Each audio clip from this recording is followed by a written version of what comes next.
Good morning. Good morning. Okay, we've got a couple folks still connecting to audio. We'll give them just another minute here.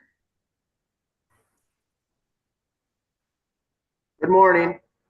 Good morning. Okay, Good morning. good morning. We've got a couple of people still coming in from the waiting room, but I think we will go ahead and get started. So welcome everyone. My name is Mel Barnes. I am the governor's chief legal counsel and chair of the Pardon Advisory Board. I am going to introduce my fellow board members, go through a couple of housekeeping items about how today's hearing will work, and then we will get started hearing from all of you. So with us on the Zoom today, we have board member Anthony Cooper Sr., who is the Vice President of Strategic Partnerships and Reentry Services for Nehemiah Center for Urban Leadership Development. He's also the CEO of Focused Interruption, and he received a pardon from Governor Evers in January of 2021. We have board member Judge Jeffrey Kramers. He is Attorney General Josh Call's appointee to this board. He served on the Milwaukee County Circuit Court for 26 years, including as chief judge for 7 of those years before retiring in 2018. And we have board member Cindy O'Donnell, who served as the Deputy Secretary for the Department of Corrections under Governors Thompson, McCallum, and Doyle. She also served as a division administrator under Attorneys General Lautenschlager and Van Hollen. And finally, we have board member Nadia Perez-Reyes, who is the Deputy Secretary for the Department of Children and Families. She previously worked as a state public defender and as an attorney for legal action of Wisconsin. Those are your board members today. We are all looking forward to hearing from you. Before we dive in, I will just give a couple of notes about how today's hearing is going to work. So first of all, everyone, please remember that today's hearing is being live streamed on Wisconsin Eye and via YouTube. For that reason, we'll ask you to keep yourself muted and keep your video off until it is your turn to be heard by the board, so we ensure good audio and visual quality. If you do have any IT issues with the Zoom, don't worry. Someone from the team will give you a call. And if we need to come back to you because Zoom isn't cooperating when it's your turn, we can certainly do that. Otherwise, we will call folks up in the order listed on the agenda and open meetings notice. And each person will have about 5 minutes with the board in total. We'll ask you to spend the first 3 of those minutes speaking to the questions that we sent you in advance of today's hearing. As a reminder, those are to please provide us with a brief summary of the offense you're seeking a pardon for and how your sentence went. We're not here to retry the crime. You don't need to minimize your involvement. We just want to hear from you in your own words what happened. Second, a brief summary of what you've done since the completion of your sentence, including community involvement, employment, essentially where you're at now and how your life is different than the time of your offense. And third, a brief statement about why you're seeking a pardon and why you think the governor should grant you one. Once you spend about 3 minutes speaking to those, I'll open it up to the board for any additional questions we may have for you. Don't read into it too much either way. We spend a lot of time with your application materials. Sometimes everything is covered there, but if there are questions that the board has, we want to make sure we get to those so that we can make a thorough recommendation to the governor. Once you're done answering any additional questions from the board, you're welcome to sign off and leave the Zoom hearing. Enjoy the rest of your day. Once everyone from each section is heard, the board will move into closed session to decide whether or not to recommend your application to the governor. You need majority support of board members present in order for your application to be forwarded on to the governor, and he will then make the final decision on whether or not to grant you a pardon.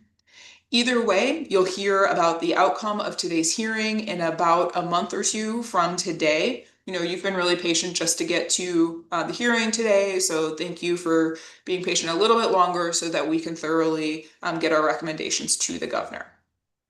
So with that, we will go ahead and get started with our first applicant of the morning, Randy Bronstad. Mr. Bronstad?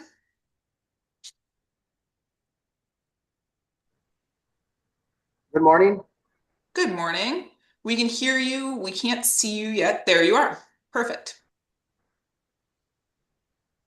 All right, I went through stuff and hopefully I'm nervous as crazy, but okay. Good morning and thank you for the opportunity for hearing my case. Court case number 1992 CF 000503, delivery of a controlled substance, party to a crime, on 4/1 of 1992. And the court case 1998 CF 002529, felon in possession of a firearm, on 12/8 of 1998. In the first case, the guy who actually was charged with the crime wrote 3 different letters saying that I didn't have anything to do with it, but since he lived in my house and I had a business, I got charged with the PTAC, party to a crime. It was a friend of mine's friend. I didn't even really know the guy, but was doing a favor for my friend. Very dumb mistake. I believe he got 3 years in prison, and I got 10 months in the county jail with work release and 4 years supervision. My sentence went very well. It was very easy for me because I didn't and don't do anything wrong. My supervisor, Linda Miller, told me I was one of the best, easiest people she had ever had. Now on the second case, I was married and owned Mare Bear's Cozy Inn. I knew nothing about this, but I guess my wife, Mary, borrowed $100 to a customer and he gave her a gun for collateral. An officer came into the bar one day and asked me, and I told him, I have no idea. Then he said, it's supposed to be in the trunk of her car. I said, well, let's go look. Sure enough, there was a black case in there. The officer grabbed it and said, I will have to take this. I said, sure, okay. Well, then next thing I know, I'm getting this charge of a felon in possession of a firearm. I was clueless. I was like, what? Still being dumb, and it was just a fine. Mary said, I'll pay the fine, don't worry about it. But it's also on my record.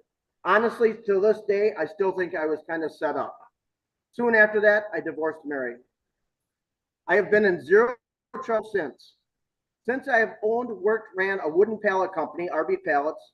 I was a commercial manager at Checker Automotive for 3 or 4 years. I managed Speedy Muffler in Madison, Wisconsin for 2 years. In 2005, I started working at a bowling alley for a corporation called CEC, Community Entertainment Centers, which they own 24 bowling alleys in the state of Wisconsin. A month later, they sent me to one of their other centers, and I was the manager. I met a very nice lady, and then in 2007, the board owners called me to a meeting, asked me if I would be interested in becoming a partner. Well, of course, being in business for myself, I said yes. And they said, okay, it's in River Falls. I asked, where's River Falls? Well, it was 3 hours north of Madison, up by Hudson. Going to a town where I had nobody and I knew nothing, I asked my lady friend, who is now my wife, if she would want to go with me and run this and take this course. And she said, yes, of course. So away we went. For the move, for my sweat equity and my everything, I was supposed to get 20% of the center in percentage and eventually be able to buy it. While there was a lot of good things for the community, I handed out 5,000 free bowling game cards on the 4th of July parade. We also started a program through the school for the good grades for the kids where they could bowl for free for their report card grades. We also had fundraisers for Big Brothers, Big Sisters. We did several other organizations. We did a lot for the community. In 2010, I took on a job as a maintenance person at the hospital rehab center. In 2012, my father's multiple myeloma cancer came back. We lost my dad in August of 2012. I wanted to be closer to my mom, so we started looking. We found a bar restaurant campground where we could lease with the option to buy in 5 years. Only about 25 minutes away from mom. It was perfect. I promised my father I would take care of mom. Well, there I was, the secretary treasurer at Sportsman Club, and we did a lot of good things in that community also. Donating life vests, helmets to the youth organization groups, paying for kids who couldn't afford to go to school or the camp, summer camp, stocking fish in several lakes in the area, picking up garbage alongside the road, many, many projects the club did. On Christmas Day, 2015, we took mom out for dinner, dropped her off at the house about 7 p.m. Everything was just fine. I talked to her on Saturday and Sunday. I told her I would pick her up 9 a.m. Monday morning for her annual doctor visit. I got there and I found my mom face down in her bedroom. They said she must have had a coughing attack and lost her breath. In the summer of 2016, we asked the owner about purchasing and he tried raising the price of the resort, quote unquote, screwing us over. We were not happy, so we started looking somewhere else. September of 2016, we moved to and went into a contract to buy River's Edge Barn Grill and Mobile Home Park. On June 15th, 2022, my wife had a major stroke, 7 days in ICU, and almost lost her, but she's a fighter. I am her sole care provider and giver. She has done good on her recovery, but her short-term memory is totally gone. I basically have to do everything now. She is used to taking care of the kitchen stuff, but now she can't. Thank you. I am asking, I would like a pardon to end this form and chapter of my life. This is all from one bad choice, doing a friend a favor in 1992, 33 years ago. Every time I have go to in front of the board or the town meeting, or even the chief of police in River Falls, just to be able to talk to them and get my licenses approved to run my businesses. And now, ever since my wife's stroke, I have to do everything and all here. When I was in River Falls, I was offered a friend of my wife's husband told me, wanted to ask if I would like to become a private investigator. I can't do that with a felony. Missed that opportunity. I also was offered a chance to have free flying lessons and get my pilot's license. I also could not do that with a felony. I'm asking and please wishing and granting that my pardon be approved so I can end this chapter. Thank you, Mr. Bronstad. Questions from the board? Judge Grimes. Good morning, Mr. Bronstad. Good morning, sir. I just want to make sure I understand your position that on both crimes, you basically are telling us that you didn't commit the crimes. They weren't, it was somebody else and you weren't responsible for them. Is that about right? I get that is correct in a way, but I'm not saying I'm not responsible because my actions speak for that, so to say. I understand, but the reason I ask that is because the criminal complaint that you pled guilty to with respect to the cocaine was based on the reports of an undercover officer, not your friend, your undercover officer who bought the drugs from you. And at that, like I said, it's 33 years ago. Maybe that happened and maybe he wasn't there, so I did it for him. Well, but he maybe, was wait. Maybe Okay. you sold him drugs or maybe you didn't. Well, obviously I must have. Okay. Yeah. And with respect to the firearm, the complaint says that the officer talked to you and that you said you loaned $100 to Mr. Niebuhr, or sorry, this person, and got the gun as collateral, and you took the officer to the gun. There was no mention of your wife in this. Well, I definitely would not do that because I know I understood and that I could not possess a firearm. And Okay. It was in my wife's car. She had All right. it. I never even seen it. If I said that back then I was misspoken and I was dumb at that time. Like I said, I do not own a firearm now. I haven't touched one. It isn't what you said, it's what the officer said. Okay, and Is what's in the you're complaint. right. I should have fought it a little bit more, but I was dumb and young and listened to my wife like an idiot. All right. Thank you. Thank you. Other questions? Cindy? Good morning, Mr. Bronstad. I have a couple of questions about your application. For question number 4, it asks if you ever been convicted of any other crimes other than the 2 felonies, and you checked the box no. But it looks like you were convicted in 1992 of a misdemeanor of disorderly conduct, crimes against animals, and 1993 a misdemeanor theft. Can you talk about those? I don't remember. I think the disorderly conduct I thought was maybe I asked somebody to leave the bar or something or whatever and was pushing in that. And I thought that got dropped, the disorderly conduct. I'm not familiar with either of the other 2, to be totally honest with you. No, I'm not. Okay. And then as part of the application process, it's not required, but applicants are encouraged to submit letters of support for their application, and you chose not to submit any letters of support. Can you tell us why not? I kind of watched some of the videos and thought that after the fact, yes. I very much could have gotten other letters of people saying stuff and everything, but I guess I did not do that. My own silliness, if you want to call it that, or my own dumbness. I should have been a little bit more prepared or followed through farther in order to try and get this resolved. Okay. I'm very, I don't want to say negative, I'm very not coherent with all this stuff.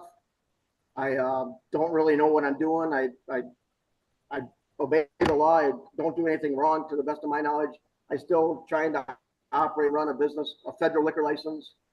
I apologize for not getting letters like that. Like I said, I'm sure I could have, maybe even from the chief of police in River Falls or whoever, I could have gotten some letters saying that, hey, Randy is a good guy. Randy does good for the community.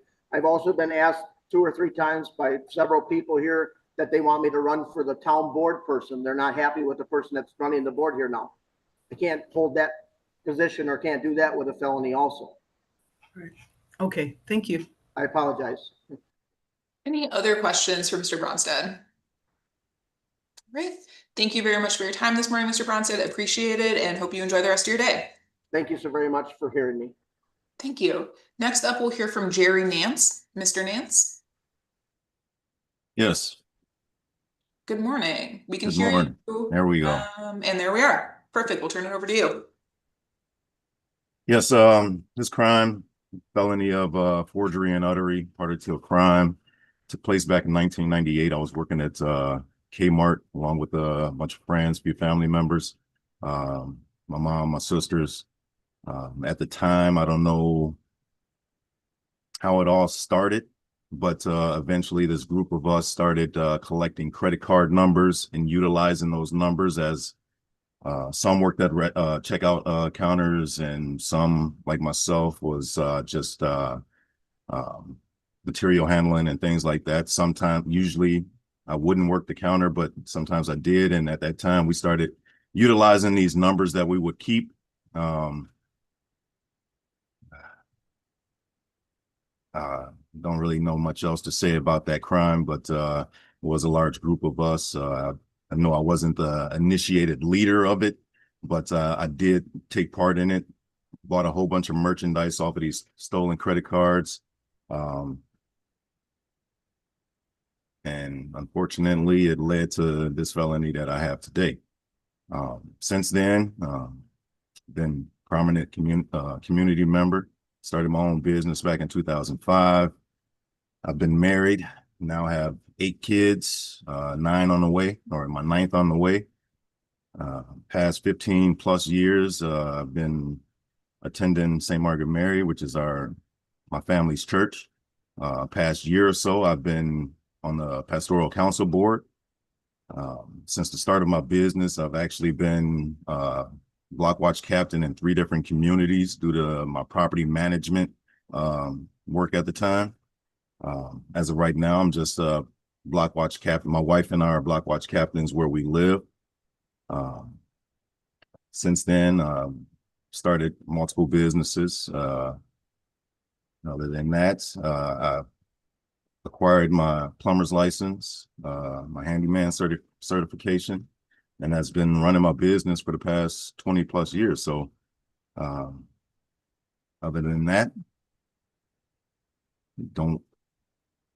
Thank you, don't know Mr. what else much to say. Before I open up for questions, could you just tell us really briefly why you're seeking a pardon? Well, due to my community involvement, my church involvement and things like that, I just feel as if having this pardon, it'll open up many doors. Even though I'm not ashamed of my past, because my past is what made me the man I am today. So I don't have a problem sharing that with people. But even though we all say, judgment is up to God and all of that, we do judge as individuals. And that judgment within the community that I'm around right now, I just don't want placed on me, no matter what is said, because I know even myself, even though I do it, I do it as a security measure, do a little prejudging on people. And I know I shouldn't, but I don't allow that to be set in concrete. So I allow that, my judgment, to be changed by meeting people and whatnot. Not a lot of people open the door to that. So they take the information they have and they run with it. And because of my business, I don't want to scare people or give them the wrong impression. But if it ever came up, just like with my church, people have asked about my past and I've been open about it. But due to the character, the person that they know today, they still open the door for trust. But my family and I, we like to travel. I love to see the world one day. And, without a passport, I'm limited on doing that. But, just the freedom of just being free to of this felony, it would just open many doors for myself. Understood. Thank you, Mr. Nance. Other questions from the board? Cindy. Yeah.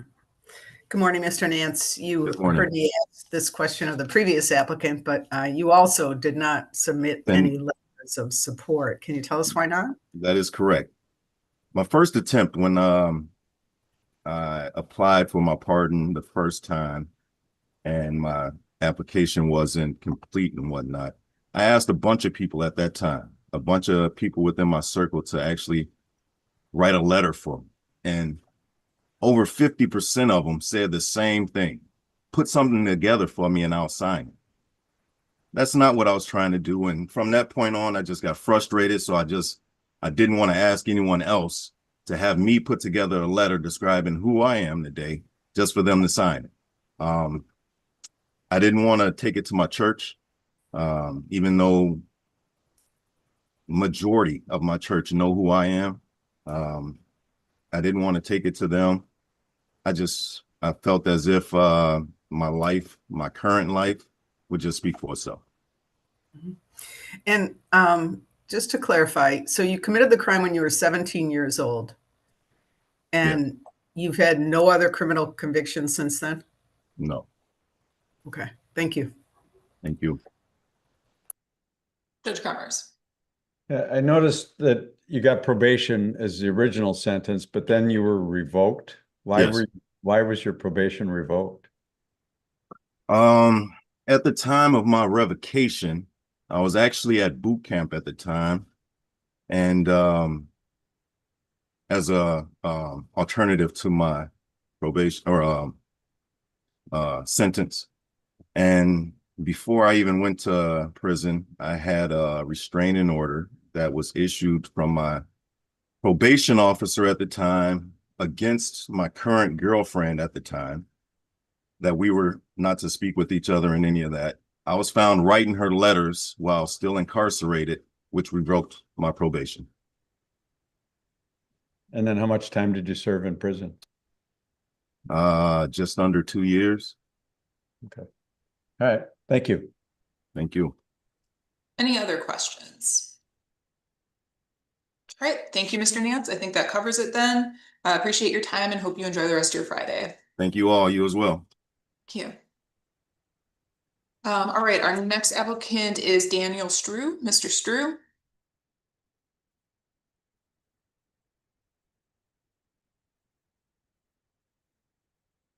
Mr. Stru, are you with us in the Zoom?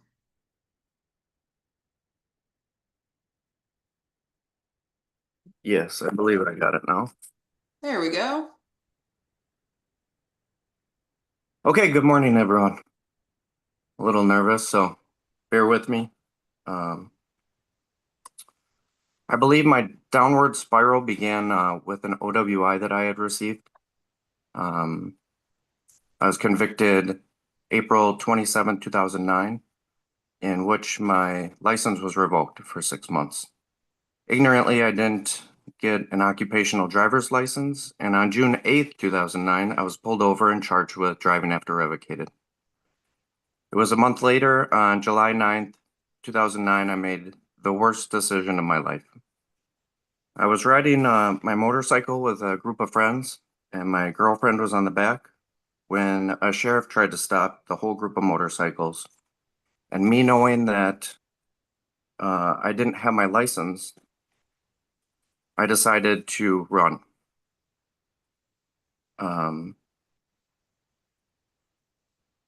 I was selfish. I was only thinking about me.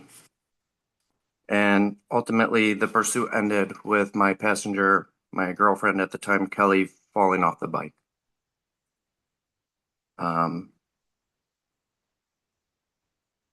At that point, nothing else mattered. I was scared of what I may have done, you know, what she was going through. And I put so many people's lives in danger that day. The community, the police that were involved, Kelly and my own. It was a very, very stupid decision that I regret every day of my life. I was convicted of fleeing and eluding an officer, causing bodily harm, and sentenced to 6 months with Huber privilege and 3 years on probation. I did probation fine. I did have one slip up where I had a beer at a friend's house, and we went to go to another friend's house, and I had a taillight out. I was pulled over. I was honest with the police officer. I explained I had a drink. I was breathalyzed under the legal limit, but with being on probation, that was one of my rules. I had broke the rule. So I had to go back to jail for 5 days, completed another sort of class for alcohol. And what I've done since I completed my sentence, I have continued working at the Masterson Company. I've been there 17 years now. In 2015, I was awarded a maintenance apprenticeship job. I completed the 4-year apprenticeship successfully in 2019, earning my journeyman's card.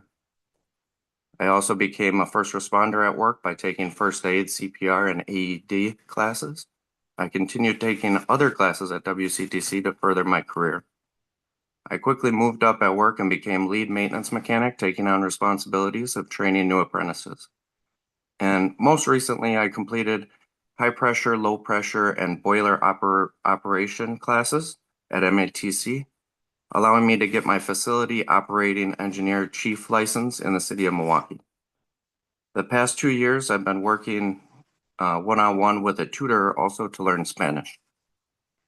Because the classes and my dedication to my career, it left little time for community involvement, which in the future I would like to spend more time getting more involved with my community and helping out wherever I can. I believe I should receive a pardon because I committed this offense almost 16 years ago. Just a month after turning 22, I took full responsibility for my actions. I wrote apology letters to the police officers involved.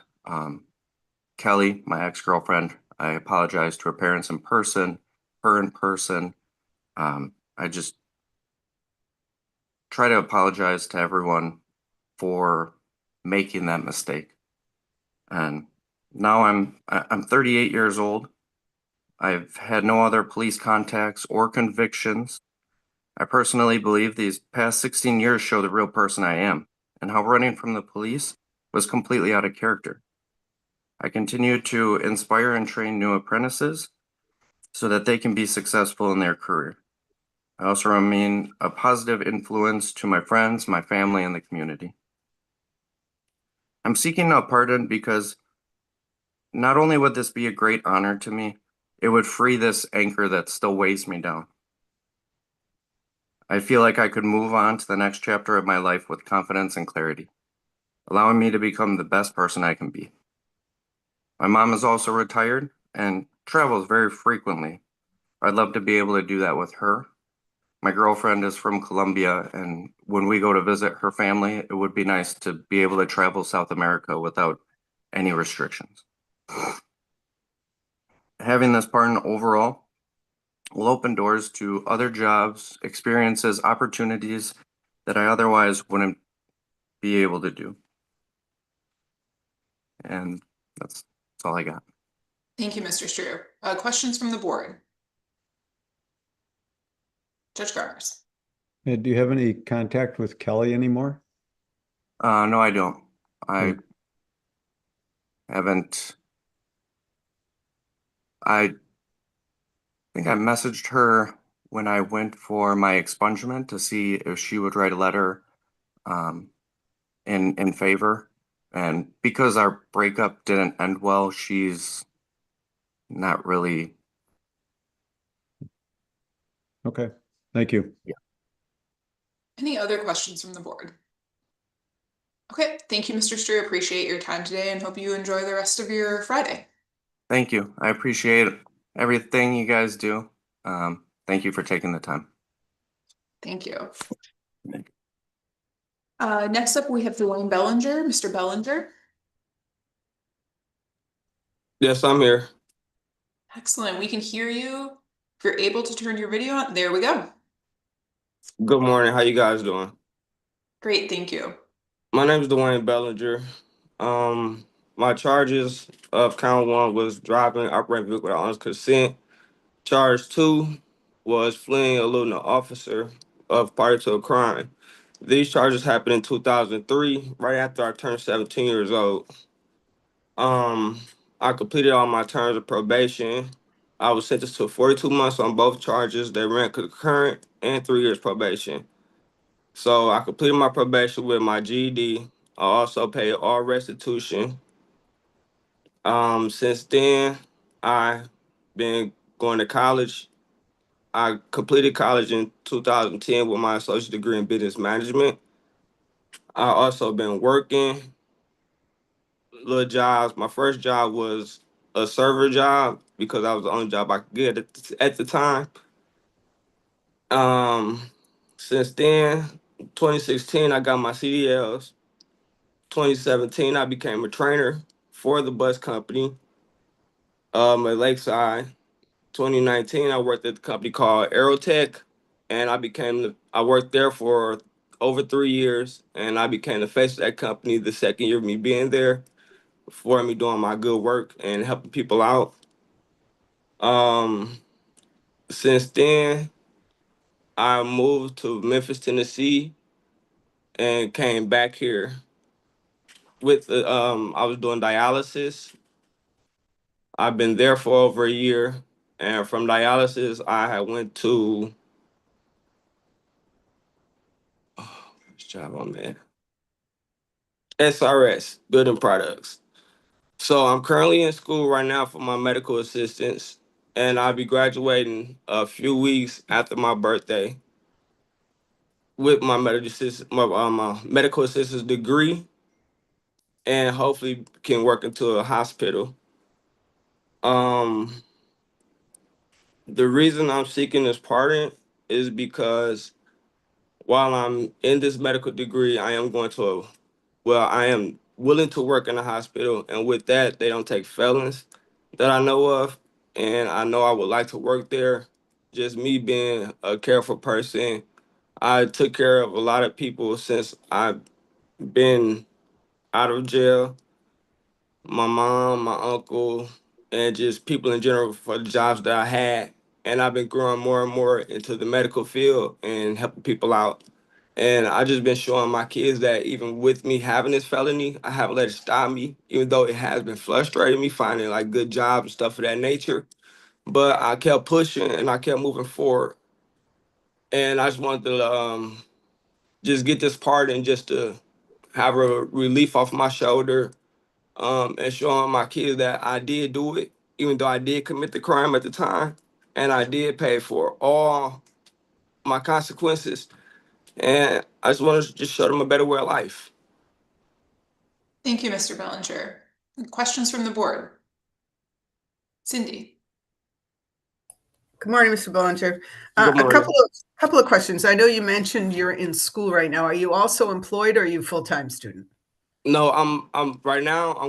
I'm half like part-time student, but I'm still employed as well. I work Okay. at SRS Distribution.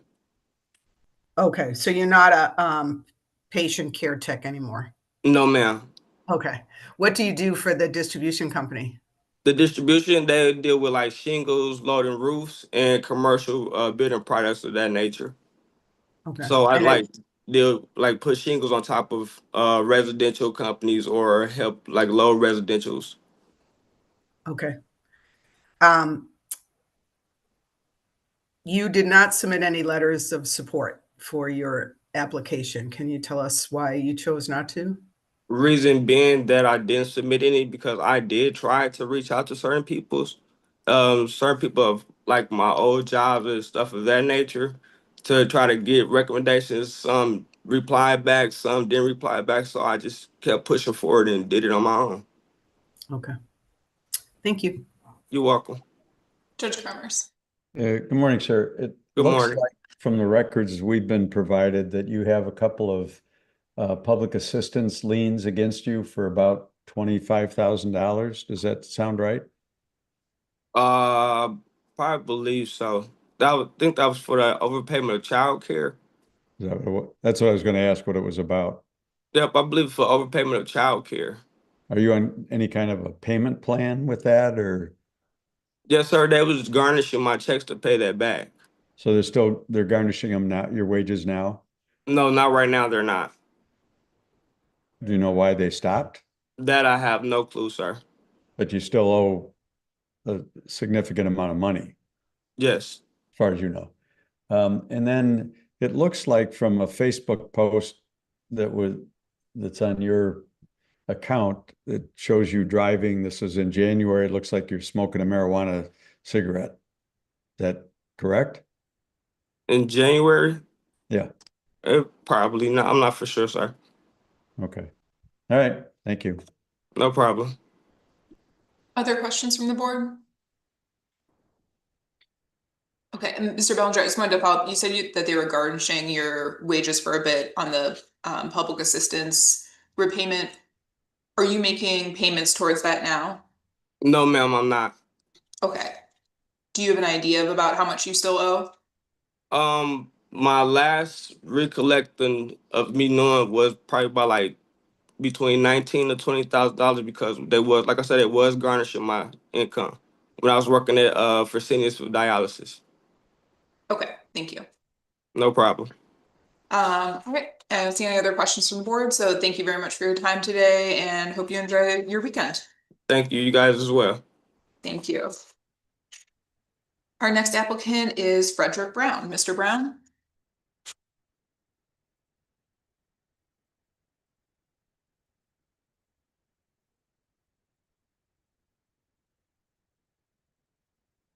Mr. Brown, do we have you with us in the Zoom? Yeah, I'm here. Okay. Hello? Hello. We can hear you. Can you turn your camera on if you're able?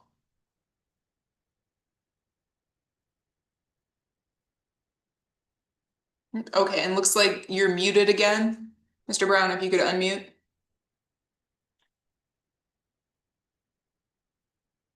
We can see you, we can't hear you though. Can you hit the Okay. mute button? There we are. Okay. Now you can see me and hear Perfect. me. Take it away. Okay. Oh my gosh. Okay. My name is Frederick Brown.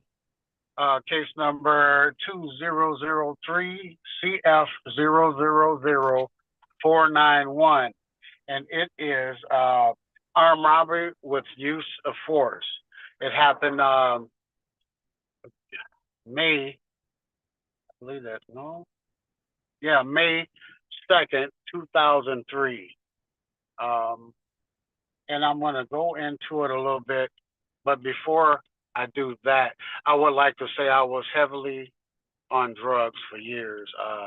At this time, 2003, I probably was doing marijuana and cocaine mixed together for, I would say 15 years. I was tired and no excuse to the crime. But I did do it. It was foolish of me to walk into a part-time job that I had for janitorial and do those things. I was at the end of my rope and it showed. So, yeah, I would just like to say that I had apologized through the court system to the people that I scared that day.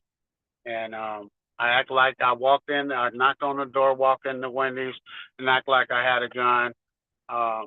It was, like I said, a foolish idea and being on drugs at that time. Yeah. So at any rate, I just asked for the money. They gave it to me, and I walked out. And later on, I was at home. I hadn't spent none of the money or anything. The police caught up with me and arrested me. And that was a start of me getting my life together. actually. When I got a 10-year prison sentence, and oh, let me back up. My judge, what he did, it was nonviolent, so he put that on there. Even though the charge was severe, it was severe. He gave me that nonviolent on my sentencing, so I can go to DAC program. That was a good program, earn release program. I did 2 years of regular time, and I got out early because I was doing a 3-year state sentence or whatever, and then 7 years probation. So I completed everything I was supposed to do, and they let me out early, a year early. So after that, I just worked. I got on a grind. The first weekend, which was this weekend, actually, Juneteenth weekend, I went to church with my mother, and I became a member of Searching Together Baptist Church, and which I'm still there now. I've just worked forklift, orthodontic jobs, and then I became a truck driver. And I've been driving at this particular job I'm in now for 9 years, almost 9 years. So it'll be 9 years in November. And yeah, so I've been working. Oh, in 2008, I got married. So to a wonderful woman that I met at my church. So like I said, my life has changed and things are looking up.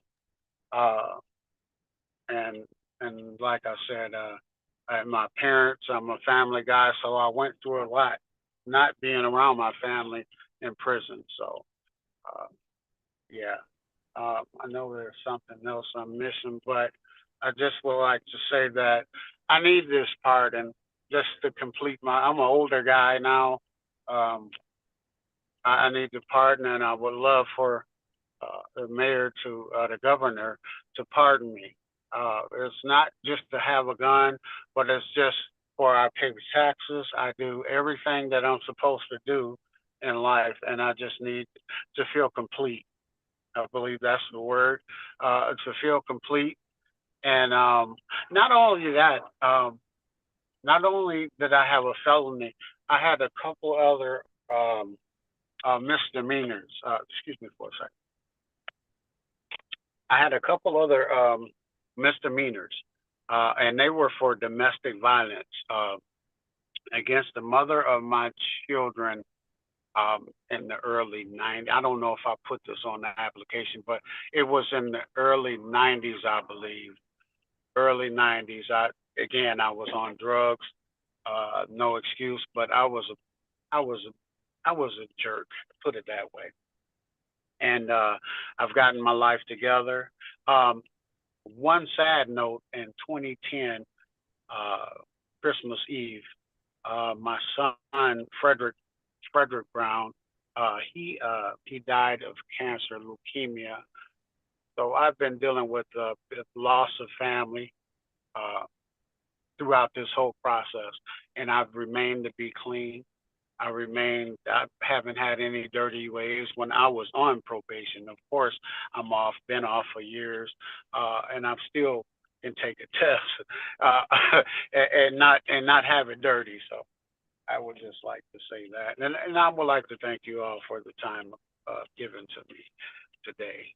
Thank you, Mr. Brown. We'll see if board members have any questions for you. Board members? Excuse me. Yes, I have a question. Mr. Brown, have you sought after any drug and alcohol treatment? Oh yeah. Even before I could get out of prison, I went through a 6-month every day. The earned release program was great. Mary Jo, Allison, and Steve, and I can recall those names because they stripped me down to understanding, learning, and not just the drug part. There's pills, what not to take today, all kind of things you can get addicted to. So I really appreciate that program, earn release program. Back in the day, for me, it was back in the day. So yeah, and I still do well, I haven't been to AOA counseling in years, but I still when I got out, I did a lot of NA and AOA. And I do a lot of things in my church too, like my testimonies and helping young kids along the way. I'm in the community, put it that way. That's what I meant to say. I'm in the community, and I want to feel whole again, as far as my pardon goes. And that's a thing that I can look back. That's the only thing I need to accomplish, as far as being a man, being a human. That's all. The person in my community now. So that's it. Thank you. Oh, and this job, I've been here for years. I don't know if I mentioned it, I got 9 years coming up in November, and I did another trunking company for about 3 years. So I've been driving for a while. That's what I do. Thanks, Mr. Brown. Any other questions from the board?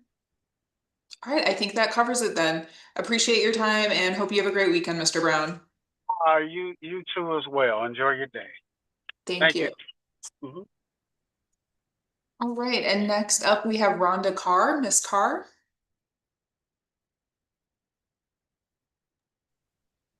Good morning. Good morning. Hi, I'm Rhonda Carr. My first offense was in 1995. I was convicted of maintaining a drug trafficking place. I was with my kid's father at that time. I allowed him to sell drugs out of my home. I was a CNA working at the nursing home. I was aware of it. Shouldn't have done it, but I did. I was convicted of that. I did probation. No jail time or anything like that. He did take blame for the charge. I was convicted of a couple of misdemeanors in between the two felonies. Issuance of worthless checks. I wrote checks to feed my family because I was a single mom at the time. I had a charge of misappropriation of ID. Prior friend of mine and myself, she worked at a store and had a list of names, social security numbers, and we obtained credit cards with those numbers. Again, that was not the correct thing to do. I did receive 60 days, I believe, in jail for that, but I did Huber law and got out for childcare for my children. And then I was convicted of the credit card use, which is the other felony. With that one, I also did not do jail time. I just did probation, which I completed all of my probation with no issues or anything like that. In between, after all that, I went back to being a CNA. I was working in a factory for years because I did not know that you could still work in healthcare with felonies. So I went to the factories. The last 2 years, I obtained my CNA again in 2023 and went back to work. I work at Aurora Hospital. I graduated May 17th with my medical assistance degree. Started a new job on the 14th of July in the cancer clinic in Kenosha. I'm currently in school at Gateway still for nursing. The reason why I'm asking for a pardon is because with nursing, they are a little more strict with the felonies due to the medication and working in certain places. I know I applied for a job at the Southern Wisconsin Center, a state job, but they did deny me because of the felony, even though I work in the hospital with the felony. And I really want to work for the state with my RN when I complete that. I'll graduate with that in 2027, May of 2027. Things that I've done besides the work. My son is a graduate of St. Cat's this year. I've done stuff with him with the school, volunteer help with the concession stands, and they do Christian Day there. So I've done all that.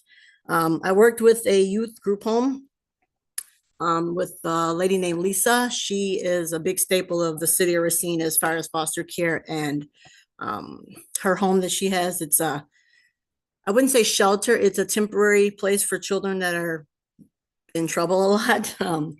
I work with them. I try to get to the kids to let them know this is not the way of life. I've been there, done that. I work at the community center here, the John Bryant Center. I do a lot of stuff there with the youth too. Just to let them know the way of life is not how life should go. I wasn't raised the way I did things. Of course, my grandparents were in the church. I was raised by my father. My mother gave me up when I was 4 months old. So I was raised by my grandparents and my dad. A lot of the stuff that I did when I turned 18 was probably just to do things. It definitely wasn't the way I was raised. So it's just, I don't know. I just want to get the pardon dropped so I can complete my nursing degree and obtain that job with the state, and just prove that my felony definitely does not tell who I am as a person. Thank you, Ms. Carr. We'll open up to questions from the board. Board members? Judge Kremers. Good morning. Good morning. A couple of questions. It looks like in 2011, Mhm. you were charged with a felony misappropriating ID to obtain money. Yep. And it was dismissed but read in. I'm assuming, and I'm asking you to correct me if I'm wrong, it was read into a misdemeanor credit card fraudulent use charge at the same time. Is that what happened? Yes, sir. Yes. What But was that? it's weird because one of them says it was dismissed, but then one says that it wasn't dismissed. And I was confused on that. Well, so bottom line, my question is, were you convicted of a misdemeanor in about 2011 for fraudulent use of a credit card? That one? Uh, That one was sentenced in 2012, and it said I Okay. was convicted of a felony. That's what my criminal complaint says. Right. It looks like the Yeah. felony was dropped and that you were convicted of a misdemeanor in 2012. Yes. Right. Okay. Yes. What was that situation about? I had obtained my grandmother. I had got a Montgomery Ward card in her name and bought some stuff without her consent. Okay. And then it looks like in 2019, you got an unemployment compensation placed against you for, looks like $750. What happened there? I was working at a factory. We were laid off and I didn't file that we went back to work. Okay. That should be completed and paid off. So you paid that. That was my question. Did you pay that off? Yeah, that was garnished out of my check. Yeah. Okay. All right. Those are my questions. Thank you. Thank you. Cindy? Yeah, good morning, Ms. Carr. Good morning. When victims have their identity stolen, their social security numbers, their IDs, and then their credit is impacted, can you talk about the impact on the victims of your crime surrounding this misappropriation of ID and what that means to people? The victim, I didn't know those victims on there. I did apologize to them because they weren't in the court when I was there, but I did apologize to the judge for them. I don't know how it feels, but I can probably say that they probably felt invaded. They probably felt, of course, hurt because I didn't know them and they didn't know me. It definitely wasn't the right thing to do. But again, I take blame for it. I did do it. My friend and I, we did do it. And it wasn't right. It wasn't right at all. Okay. Because I know how I would feel. Well, I don't think it's just how people feel. I think it can take people years to repair the damage to their credit and their names. And, you know, it's a very difficult crime for people to bounce back from because of the ripples for those things. But thank you. Yes, thank you. Sorry. Other questions from the board? Okay. Thanks, Ms. Carr. I think that covers everything now. Thank you. Hope you enjoy your weekend. Thank you. You as well. Thank you. Our next applicant is Amanda Spindler. Ms. Spindler, we're ready to hear from you.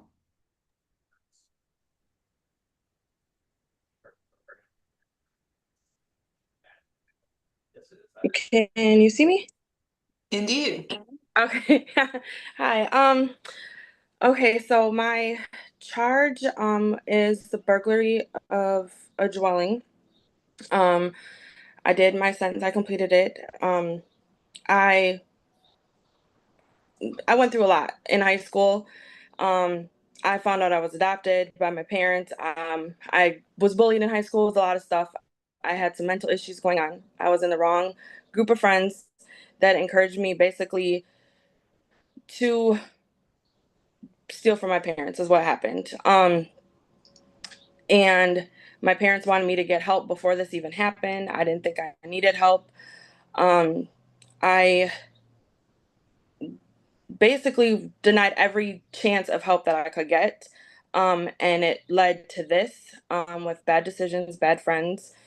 And when I got sentenced, things were still shaky. It didn't take me until I got sentenced to actually get help and build a different relationship, and understand everything that was going on in my life and why I was feeling how I was feeling and what triggers me in doing that. Triggers and things that I need to do to better myself. I've been going to counseling since the whole conviction happened. I still go to counseling. There's no meds that I have to be on. I have a great relationship with my parents.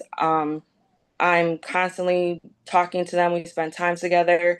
Probably the best thing that honestly could have happened was going through this experience, because I don't think, honestly, if I would have did what I did, I probably wouldn't be here today. It probably would have been way worse because I would have did it to somebody else or did something way stupider to not be in this situation. And I've worked for dispatching. I currently work at Fabic for their dispatching of their trucks. I love the job. It's great. I work with great people. I've done different things with the church communities, different homeless, feeding homeless people, helping homeless. I've done like overnights at homeless shelters. I have a daughter who's 19 who kind of goes through like the same mental issues that I go through. So I've been able to kind of help her along with my parents who at the time also didn't understand what I was going through. Sorry, it's emotional. It was hard. Um, so my parents not understanding anything and my dad thinking that mental issues weren't really a thing have now become, like, honestly, probably the best thing. My mom has done research to help me raise my daughter so that she wouldn't go down the same path. My dad has accepted things that he didn't accept before. So it's been different. It's been different. It's been a blessing that I've been able to share what I've gone through with her to make her a better version of herself. As far as why I feel like I deserve a pardon, I've just come a long way. I'm not perfect. I'm still learning. I still make mistakes, but I've come a very, very long way in my life, and I'm very proud of that. I've got an associate degree in business management. I want to be able to work with at-risk youth. That's my next goal. I'm trying to figure out the best way to go about that and what direction I need to do and how I need to do it. But that's like my next goal on what I want to do with my life. But other than that, that's it. Sorry. Thank you, Miss Spindler. That's all right. Certainly understand it can be emotional. I think we've got a couple questions for you, Cindy. Sure. Good morning, Ms. Spindler. Good morning. This is not the easiest forum to share these issues in, so thank you for being with us this morning. I might have missed this, but are you currently employed? Yeah, I work for Fabic, Cat. They're a Caterpillar dealership. I'm a dispatcher for them. They basically take. I'm sure you guys are familiar with John Deere. This is probably the best way I can explain it. So John Deere equipment, Caterpillar has their own version of that. So I dispatch the drivers to deliver Caterpillar equipment all over the state of Wisconsin, down to Missouri, a little bit of Upper Michigan, Minnesota, and Iowa. Okay. And that's full-time? Yes, full-time. Yep. And I've been with them for 2.5 years. Yep, full-time. Yep. Are you still in schooling, or you put that aside? I got my associate degree last June is when I graduated with my business management degree. And that's why I'm trying to figure out like the next steps on where I want to go with that. I know it's with at-risk kids. I just don't know, I guess, how to go about it and who I really need to talk to and what way, I guess the path, I guess is what you can call it, on how I want to deal with it.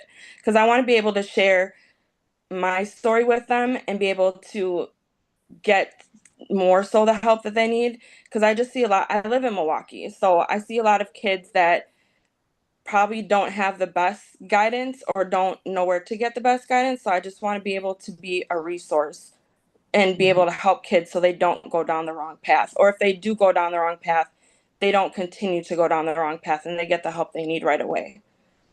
And you mentioned in your application, thinking about social work. Is that still a possibility? Yeah. Yep. I didn't know with a felony, if social work could be an option or not.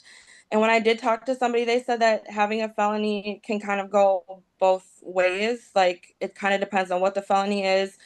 But I know working with at-risk youth, I would need probably you would probably need like a social worker background or something with like counseling or anything like that. So I know that all of that is still up in the air and an option. I just don't know which way.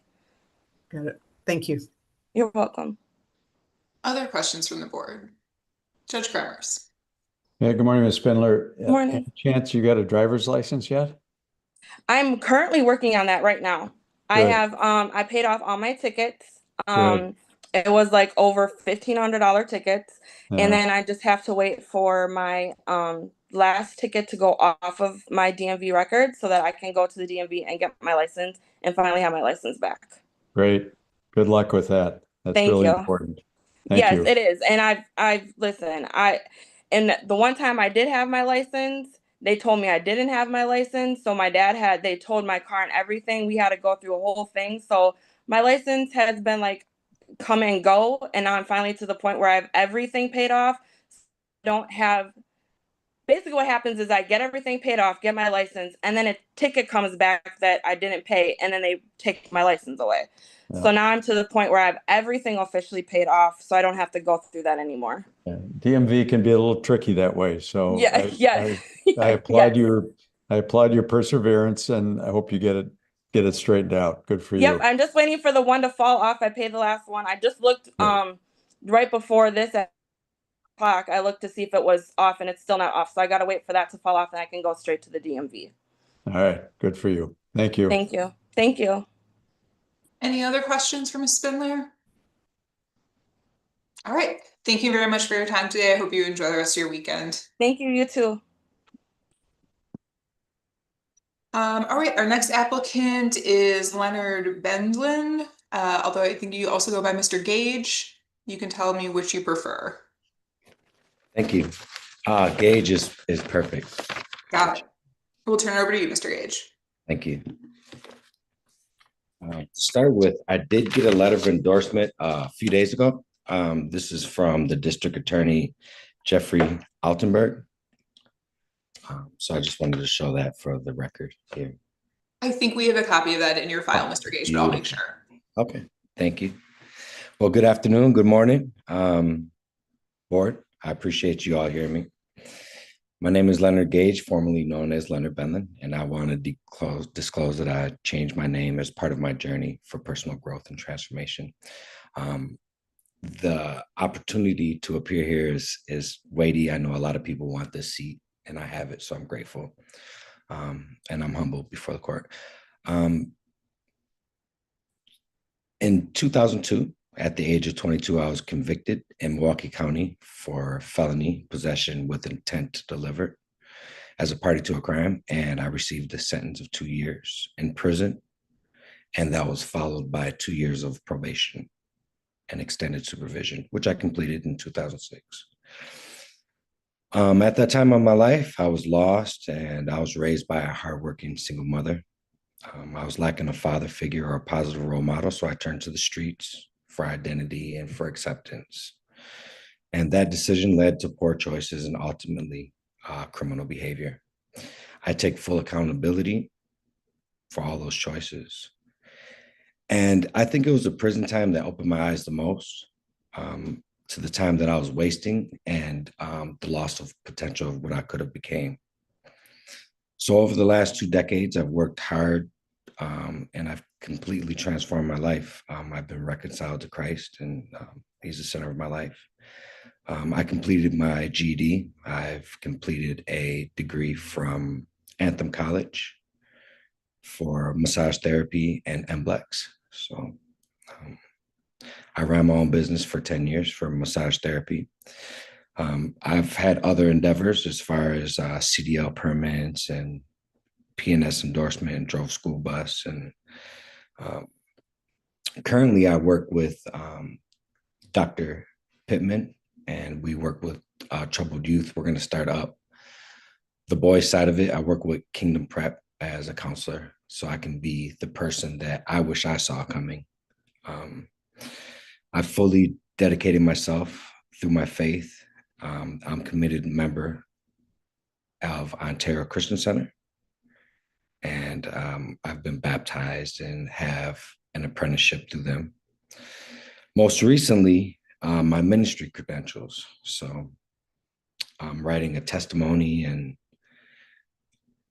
a book of poetry to uplift and inspire others.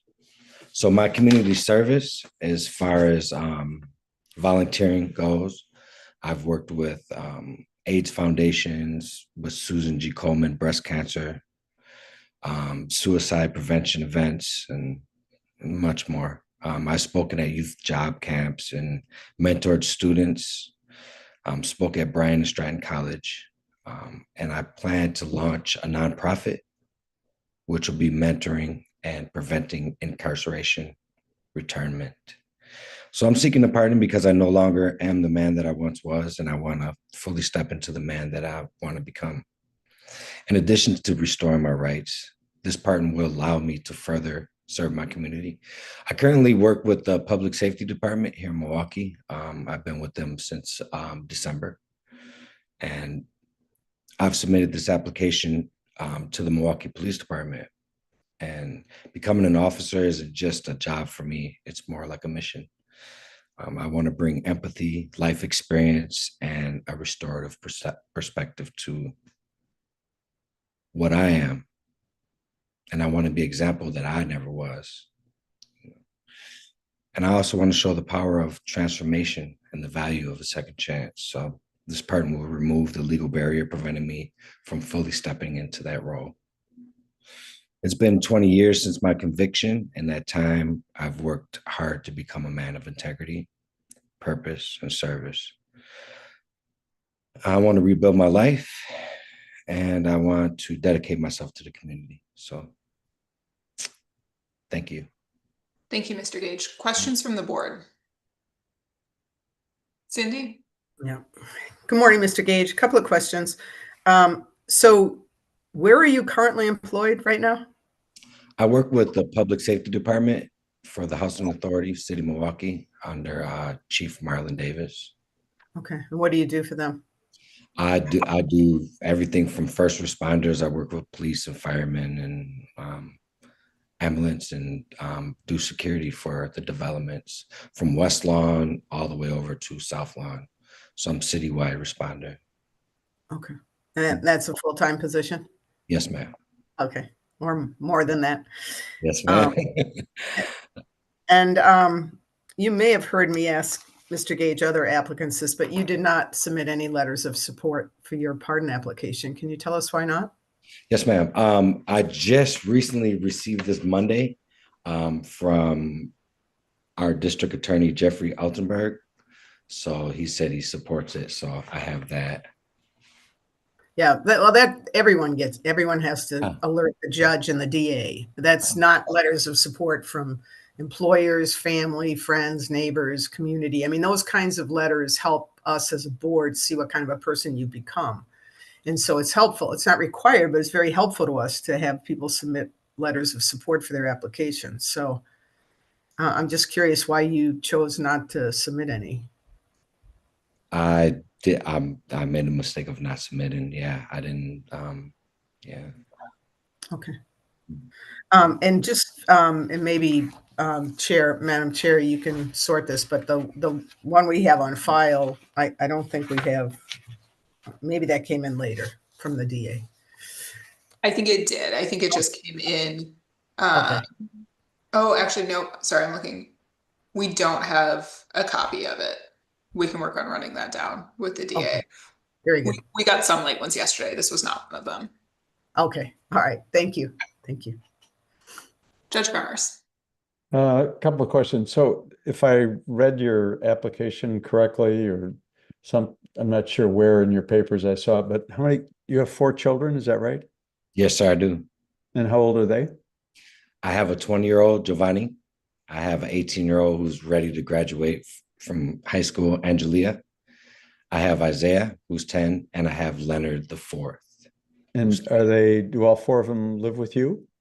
3 of them live with my ex-wife and 1 stays with me. My youngest stays with me now. I see. And then it looks like, we have a Facebook post that looks like you holding or firing an assault type rifle. That's the Rock. That's not me. Tan with the pants. No, that's not me. It's the Rock. Okay, so I guess you're supposed to look like the Rock or something. No, sir. Yeah, that's not good to know it's not you. So thanks for clarifying that. And those are all the questions I have. Thank you. Yes, sir. You're welcome. Other questions from the board? Done. All right. Thank you very much for your time today, Mr. Gage. Appreciate it. Hope you enjoy your weekend. Great day. Thank you, guys. Thank you. All right. And our last applicant of the first morning session is Michael Shutter. Mr. Shutter.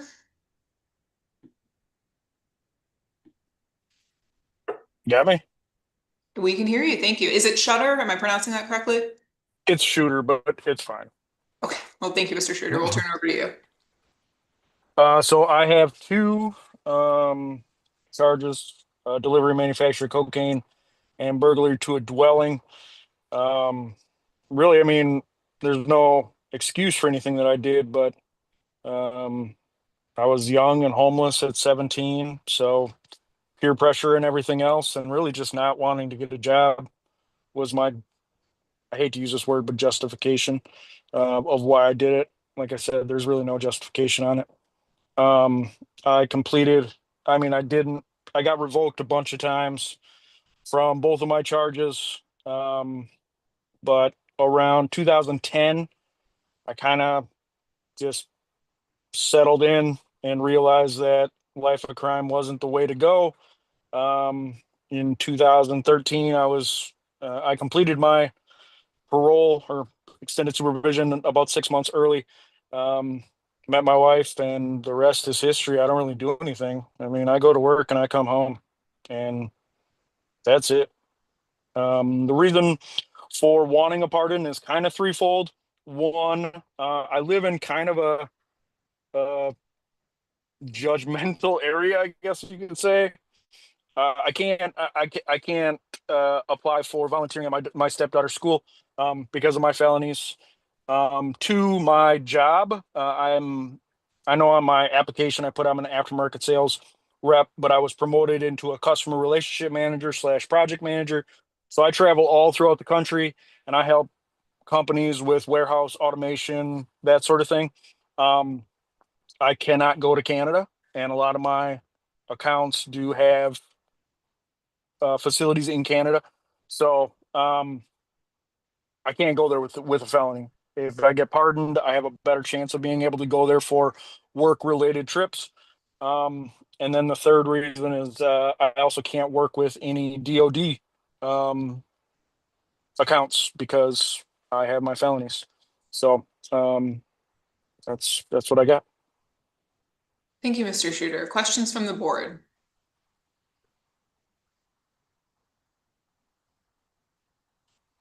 Judge Bremers. I do have one. Did you pay restitution Yes, sir. while you were on probation? You paid that? I paid it all off. That was one of my conditions to get released early from Right. extended supervision. Okay, So great. I worked hard to pay that down. All right, thank you. Any other questions from the Thank you. board? All right. Thank you, Mr. Shooter. I think that covers it then. Enjoy the rest of your Friday and thank you for your time this morning. Y'all have a great day. Thank you. Okay, Mr. Shooter was our last applicant of our first morning session. In order to stay compliant with our open meetings notice, we will take a short break and would like to see everyone back here just before 10 so we can get started promptly at 10 o'clock with our next morning session. Thank you, everyone.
Hey, Nadia.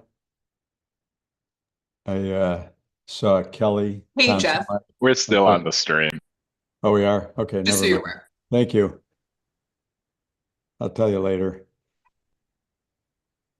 But I do think we have everyone back, so we are about ready to get started with our second morning block. I'm just gonna give us a couple minutes to see if there's anyone else lingering in the Zoom waiting room, and then I will make introductions.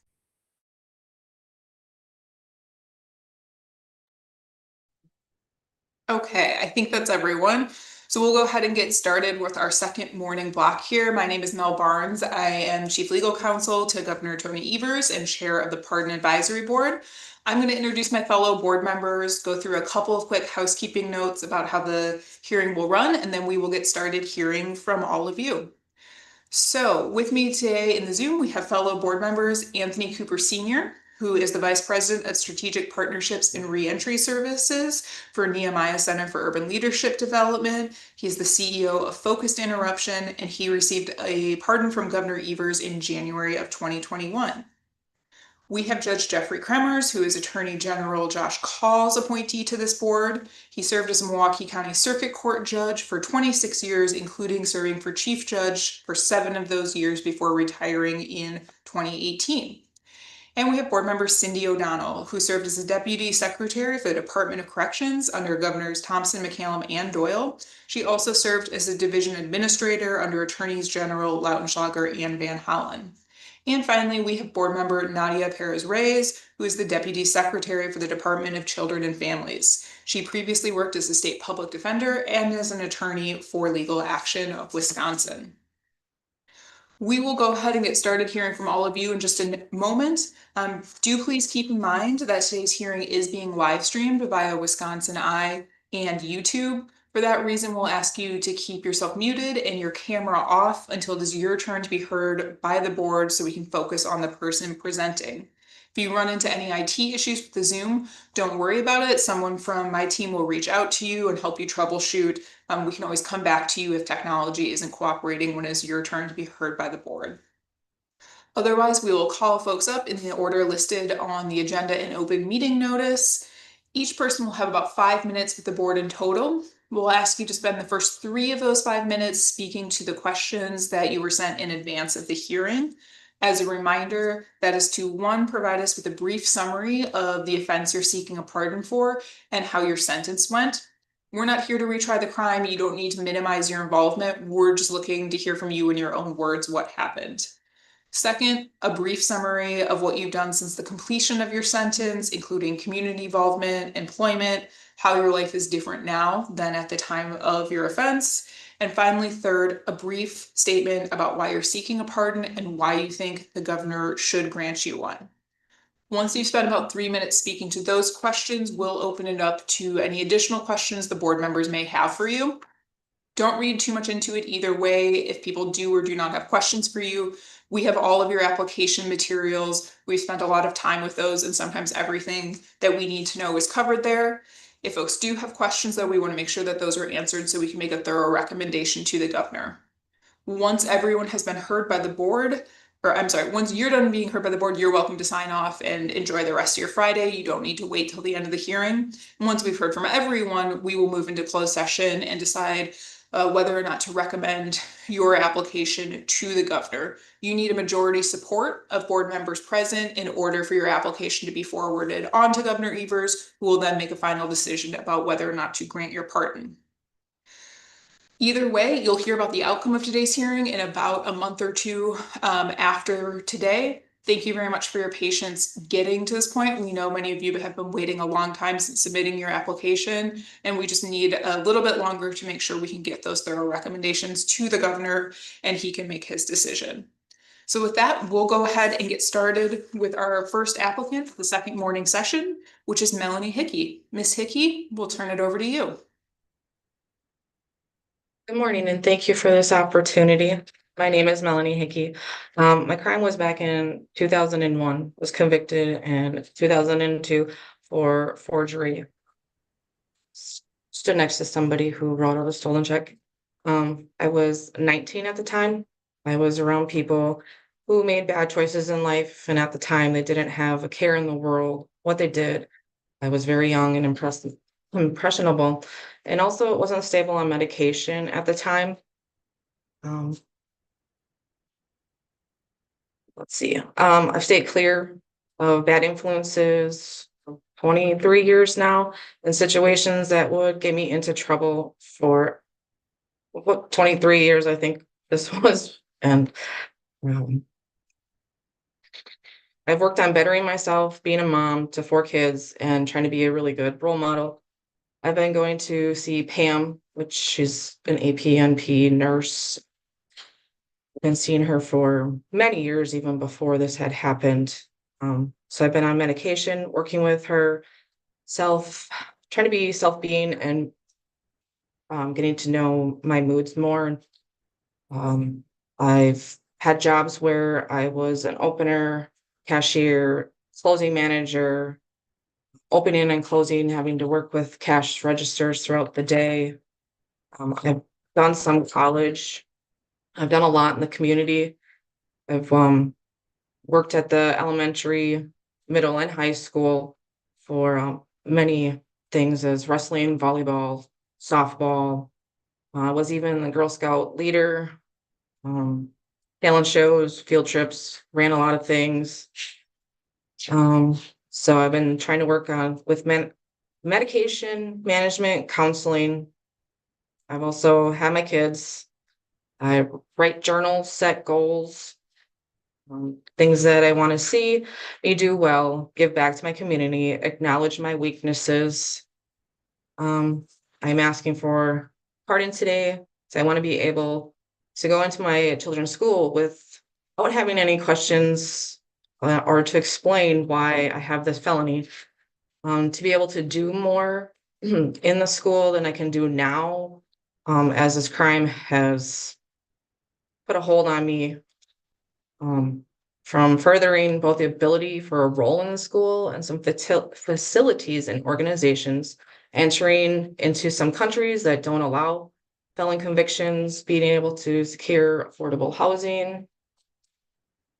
I think that covers everything. Oh, I'm sorry. Did I not have my, I don't know. Your video did go in and out a couple of times, but we can see you now. Okay.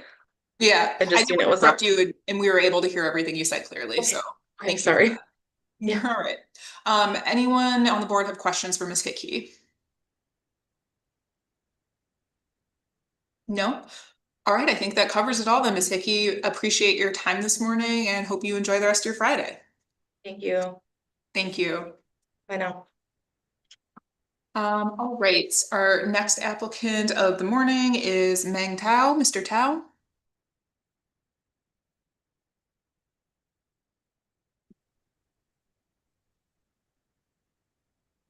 Hello. Good morning. Thank you for this opportunity. My name is Mang. I'm 42 years old. I applied for the Class D felony back in 1999. I pleaded guilty. I was sentenced to 3 years of probation.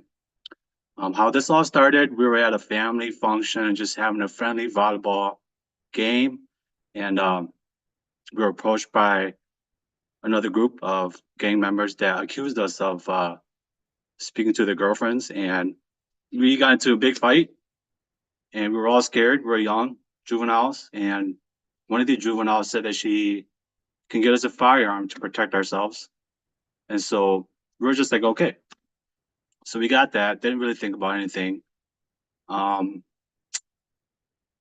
Later on in that summer, we were at the lakefront somewhere in the village of Fox Point.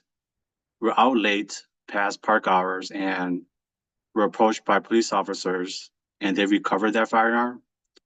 I believe that's when I was charged.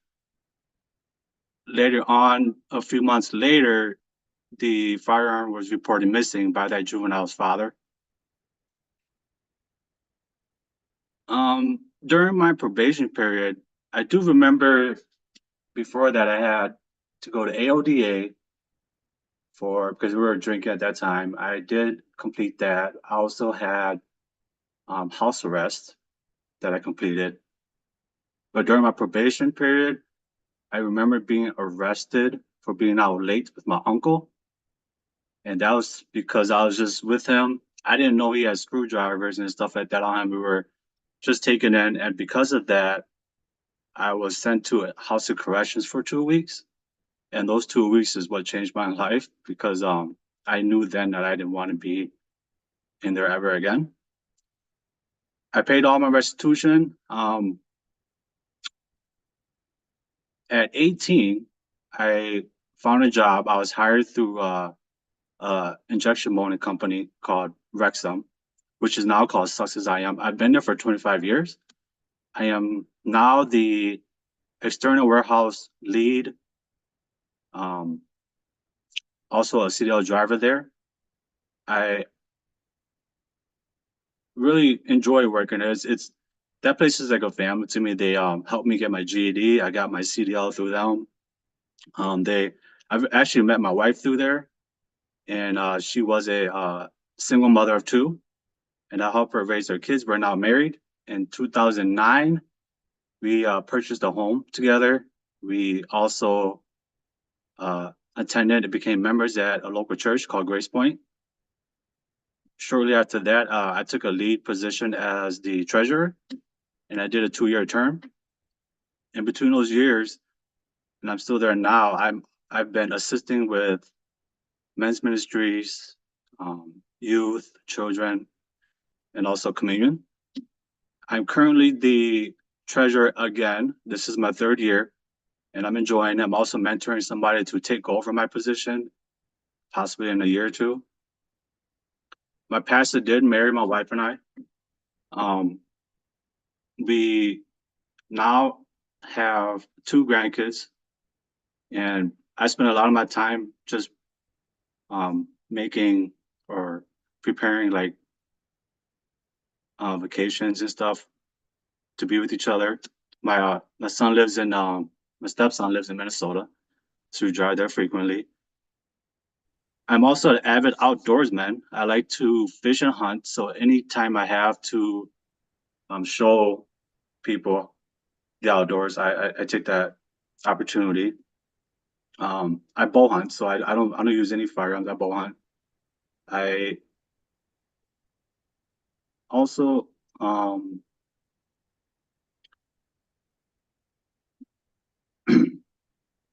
so that's one of the reasons why I wanted to apply for this pardon was because of my grandkids. I wanted to be able to be there for them for extracurricular activities in the future. The other reason would be possibly my wife and I talked about traveling outside the country.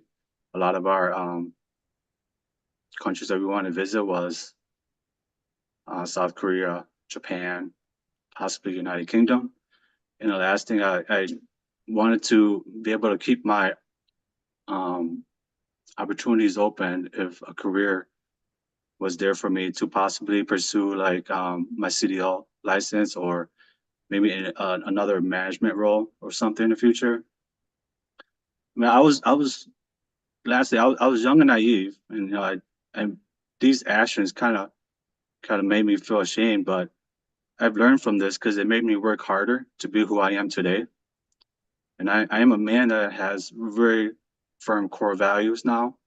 I've shown to everyone that my past doesn't define me, but instead it pushed me to become who I am today. So if you guys have any questions, I can freely answer them. Thank you, Mr. Tao. Questions from the board? None? All right. I think that covers up. Oh, I'm sorry. Cindy does have a question. Oh, you're muted, Cindy. Good morning, sir. You mentioned your bow hunting. Yep. One of your letters of support, via Vang, I think, wrote this, said you led a training on mobile hunting. Yes, yeah, we did that a few years ago. What is that? So mobile hunting, it's when you carry all your belongings with you into the woods, because we hunt public land mostly, and a lot of the law tells you that you got whatever you take in, you bring back out. So mobile meaning like a smaller profile. Like you carry your stand and everything in with you, and once you're done, you take it right back out. That's what mobile hunting means. Okay. Yeah. And then on your social media, on your Facebook, there's a post from September that looks like it shows you carrying something on your back that could be Yeah. What is that's that? So I recently started squirrel hunting, but I was borrowing a friend's air rifle. It's a PCP air rifle, so it's got a canister in there that holds all the air that's compressed in there, and then it shoots out BBs and stuff like that. And is that something you think you're allowed to have possession of? Yeah. I believe it is legal because it is no black powder involved, and it's just all air, compressed air. And I did want to pursue that. I was going to include that in here, but I didn't. I do want to pursue that too, because my family loves to eat wild game, and it's just a tradition that we do here, hunting and fishing. So, but I left that out. Okay. Well, I appreciate that you've worked for the same employer for 25 years, and then the many letters of support that you submitted were very helpful as well. So thank you. Thank you. Any other questions from the board? All right. Thank you very much, Mr. Tao. Appreciate your time this morning and hope you enjoy your weekend. Thank you. Thank you. Our next applicant is Valentina Johnson. Ms. Johnson, we're ready to hear from you. Hi, good morning, everyone. My name is Valentina Johnson. I was the crimes that I committed, one of them was forgery uttering, and the other one was misappropriation of ID documents. I did get sentenced to that crime. I believe it was for, I want to say 6 months in the House of Corrections. And then I was released on 3 years of probation. Since I've been released, I've been very proactive with getting my life back together. During my sentence, I had no incidents while I was incarcerated. I did try to attend some classes and be very proactive while I was there. Once I was released, I did participate in some college classes for business entrepreneurship. I've also received several certifications and maintained employment since being released. I've also received my certification for nursing assistants, as well as CBRF certification, medical assistants, daycare director, customer service specialist. I also am partnered with another person where we do a tax business seasonal. So anywhere between December to March, we do individual taxes where we have been certified through the IRS to do those taxes. Also, I'm sorry, just kind of reading here. Also, I've been very proactive in the community. I'm very active in my 2 daughters and 8 grandchildren life. I am an only child, so I do also take care of my mom, and I've been very focused on my success. And my main goal is to become a business owner and maintain that. The only thing that is hindering me right now is my record. I feel that my life has changed for the better and that I am on the right track. I'm currently working full-time at National Seating and Mobility as a customer service specialist, where I do help people with disabilities to get mobility equipment for everyday living, as well as starting my own business for DOT and non-DOT drug testing. I believe I can be real successful to the community by providing jobs if I do be able to get these businesses up and running. I could be a strong role model for my daughter and my grandkids to prove that, some mistakes in life can be overturned if you make the right and honest decisions. During my time on probation, I had no incidents. I paid my restitution as well as any outstanding fines that came with that. And I just been very focused on maintaining and getting my life back. Like I said, I have not been without a job since I was released. I've done everything from certified nursing assistants, helping the elderlies. I've done a little customer service for Enterprise Car Rental. Just places to show that I've overcome those crimes and that I can be trusted in the community. And I've been having a very good feedback from my employers. I try not to miss any days unless it's serious or sick. And I did learn from that that hindered me a lot with the felony. It's not worth it because it does follow you in the future. And the reason I say that is when I did try to apply to become a operator and owner of the daycare, that was denied due to these crimes. So the only thing I could do was assist as a director, and I was not able to obtain any of those businesses in my name. So I had to have a business partner because of the felony. Since then, I do attend church. I can't say I go every Sunday, but I do have a heavy presence there. I have a relationship with my pastor. They're like a mentor to me. If anything, I need someone to talk to, or if I ever feel that life is just not, I'm ready to give up, I can talk to them. And it's very helpful to, have God in your life and have people on your side that support you. I do have a strong supportive system with my family. My daughters, they both are daycare owners and they're doing very well.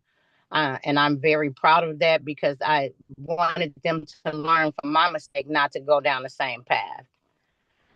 So I just feel like I would like to be pardoned because I am on the right track. I am going to continue to stay on the right track. And I'm focused on getting these businesses started so that I can support myself and my family in the future. I believe that's all I have written down. Thank you, Ms. Johnson. Well, we can just see if board members have other questions for you. Okay. Yeah. Good morning, Ms. Johnson. So I've got a couple of questions. In 2003, when you got these convictions, it looks like you got probation, right? That was your sentence?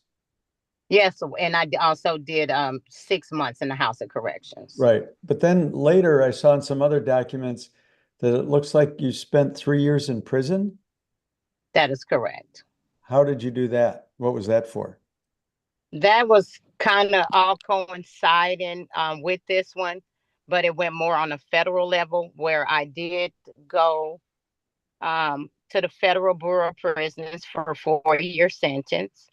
Yeah, so that was, While so let me just interrupt you. I'm sorry, but that sort of ties into my other question because that was in 2008. You were convicted of a federal crime. Is that right? Yes, that is right. And that's what you got the 3 years in prison for. Correct. Okay, now I understand. And the federal conviction is a felony, and that is still on your record, right?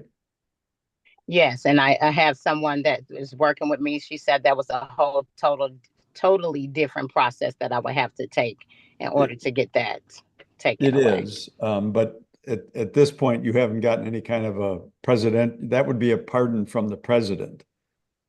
Yes, yes, she was kind of explaining it to me. I had been working with someone, I believe, from the Legal Aid Society that kind of helped me with this one and helped me get some other things expunged, like some misdemeanors. And she was also telling me that I would have to take another approach to get those removed.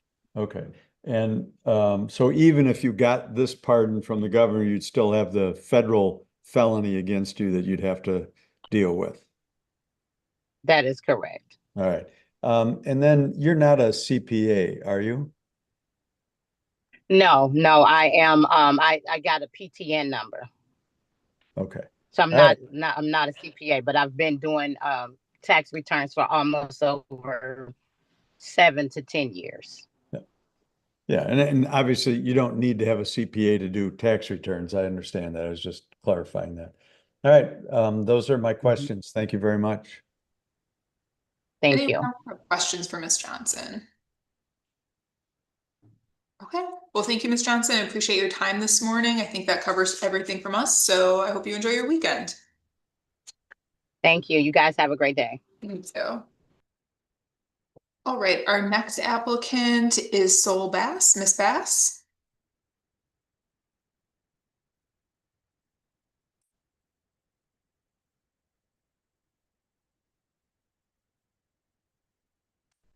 All right, Miss Bass, if you're with us in the Zoom, please let us know.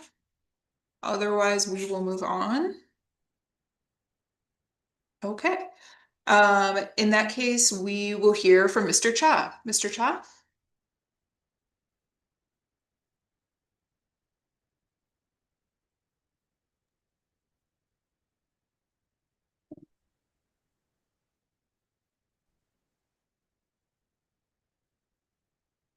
Guys, Hi, Mr. Cha. It looks like you're unmuted. I could hear a little bit there, but we can't see you.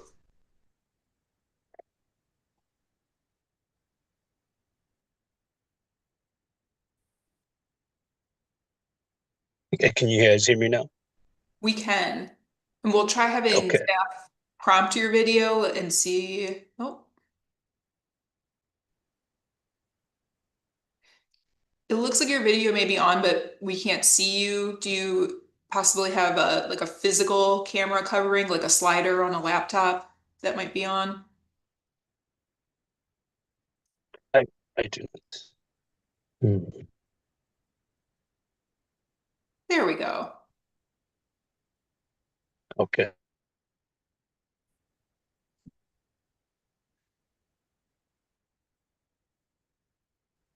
Okay, we can see you, Mr. Cha, but I think that we might have some network issues because I think you're frozen and we can't hear you.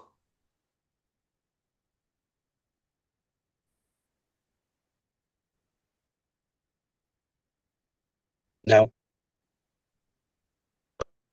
It sounds like we're still having audio issues.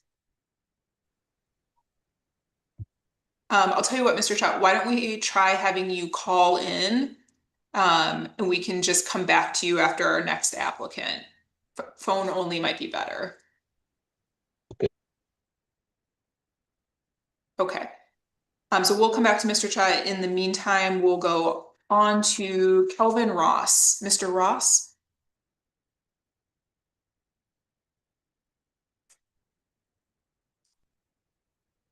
okay. All right, video. Yes, can you hear me? We can hear you. Start my video. Here we go. Perfect. Hello, good morning. How you guys doing? Thank you for the opportunity to get this pardon and get this behind me. The crime that I was convicted of was a burglary. I was 18, 19, 17, 18, 19, one of those. It's been so long ago. I had just moved into my first apartment, playing basketball with a couple of guys that met up at the basketball court. We're drinking at night and coursing around, throwing rocks at each other, and one of the rocks went through the window of a store. And we all just went in. I grabbed a couple of Pampers and some milk and stuff for my kid that I had. And we had things which was probably the worst moment of my life. Because my mom's a minister and she didn't appreciate any of that going on. So I was convicted of it. I did 30 days in house correction and 2 years probation. Since then, I been working, taking care of kids, raising them. I moved out of Milwaukee to Madison to make a better change for me and my kids. I had custody of 5 kids and got everybody through high school, 2 out of college, and just been working and grinding and trying to start a business, transportation company is what I want to do. But this felony is kind of standing in the way of a lot of things. And I just want to succeed and keep doing better. should put a good example for my kids. I'm at work right now, and work at Gordon Flesh, and it's a nice place. And everybody talked to my supervisor, knew about the part, and he allowed me to use his room for this. And he was glad that I was trying to get this off my record. So basically, that's what I'm doing, working and trying to start a business. Thank you, Mr. Ross. Questions from the board? Cindy? Good morning, Mr. Ross. So Morning. 1986, a long time ago, you're 19, you commit this offense. And then about 20 years later, you have a series of other offenses, misdemeanors, not felonies. But what happened that, I mean, we see a lot of 19-year-olds that commit an offense, but then when you get to be 38, 39, now you've got a domestic abuse restraining order, you've got a misdemeanor operating after revocation, you've got, as recently as 2014, a misdemeanor disorderly conduct. What was going on in your life that brought those things in? I was married, and my wife had a drinking problem, and if I didn't buy liquor, she would go crazy and call the police and say that I was fighting her. So I've been divorced for over 10 years now, 10 to 15 years, and she was mainly the problem. So I got divorced and been just staying out of trouble, basically trying to make sure that I'm out of trouble. Haven't heard anything from, been in trouble since I divorced her. So I moved to Madison. It was a lot of phone calls because I worked and she didn't work. What she wanted to do was drink.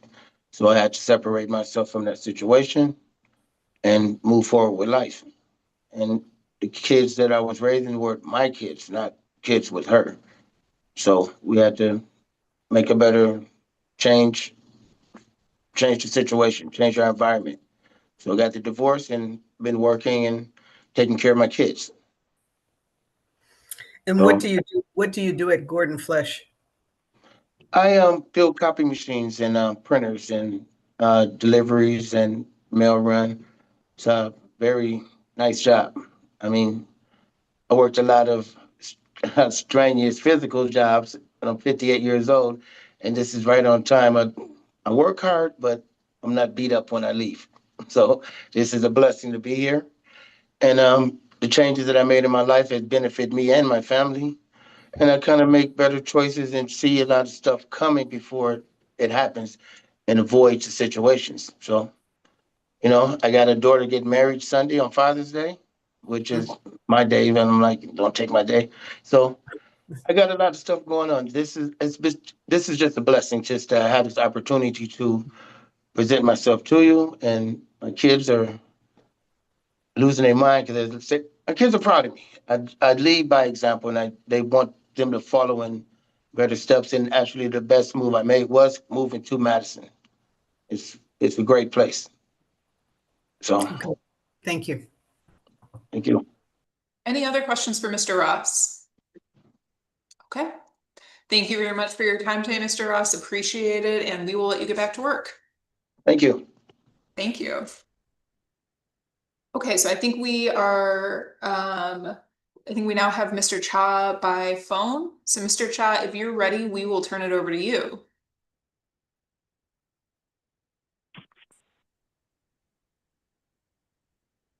Can you guys hear me now? We can, thank you. Okay. Okay. Hi, this is Cha. Back in 2005, I had a take and drive without owner's consent. I was young. I was with the wrong crowd, and I was also run away from home.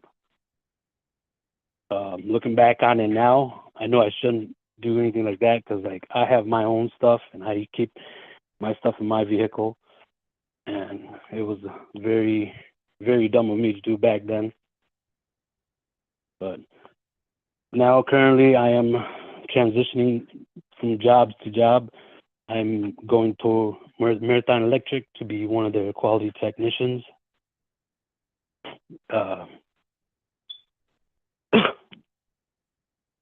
And I'm really interested in trying to go online to take some gunsmithing courses at Sonoran Desert Institute, which is why I'm asking for a pardon.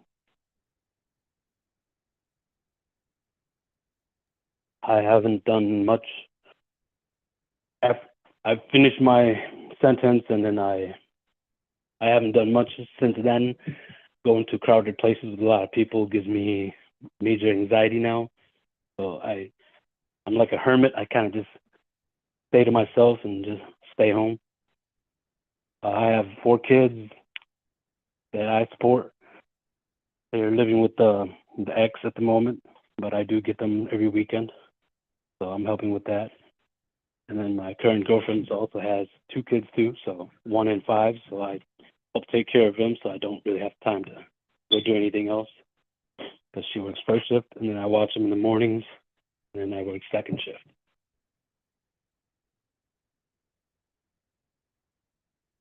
But yeah, that would be it for me. Thank you, Mr. Chow. We'll see if board members have questions for you. Cindy? Good afternoon, Mr. Chow. Do you still live in Oklahoma? No, I have just moved back in February. Back to Wisconsin? Yes, back to Wausau, Wisconsin. And the job with, I think you said Marathon, that would be in Wausau? Yes, Marathon Electric. Okay. When do you start that job? I started Monday. I just got done with my 2 weeks notice at my previous job. Okay. So next Monday is your first day there?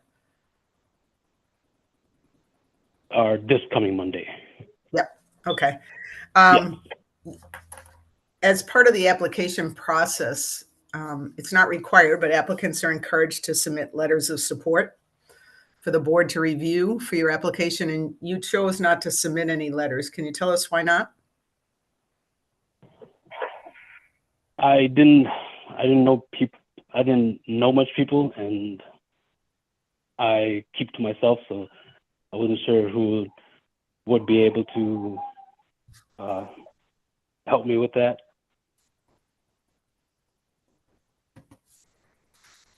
Okay, thank you. Do any other board members have questions for Mr. Chow?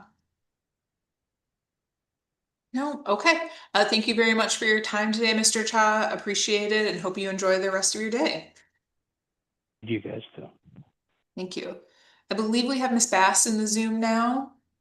Ms. Bass, if you're with us, we're ready to hear from you. Hi.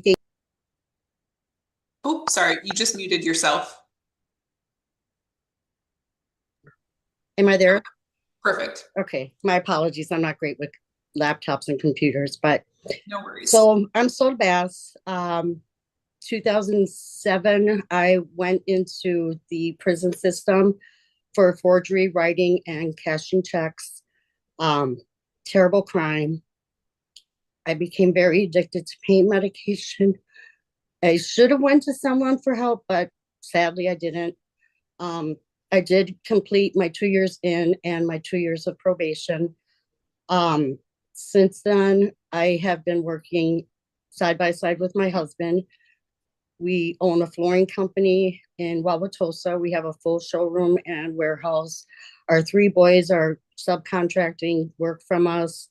We were able to hire another contractor. Things have been going really well with us. My husband and I have helped several installers go off on their own, learn a trade, start their own business. We'd like to start getting into the school system in Milwaukee, just to kind of get some of these young people to, learn a trade. They, like our sons, we always told them, you don't have to stick with it, but we feel, as the older generation, that a trade is always really good. I've been working really hard with my husband. I've been sober, thank God, for 19 years. I am so proud of that. Unfortunately, I did have to deal with my son's addictions, and I do blame myself for that because I wasn't there for him when he needed it. But thank God he's fully recovered. He's getting married next September. I have 10 grandchildren. I've been married to my husband for 38 years. I'm currently a member of the WBA, MBA, and SBA. We've been able to get some pretty large projects with several companies. I just want to continue our success. I want to move on from this, chapter in my life and move forward. And I feel like if I'm given this opportunity, it would definitely be greatly appreciated. I guess that's it. I'm sorry, I'm so nervous. That's okay, Ms. Bass. We'll open it up and see if board members have questions for you. Judge Connors? It looks like, Ms. Bass, that you still owe about $135,000 restitution. Is that correct? Yeah, I paid some of it prior to entering the prison. I did pay some after.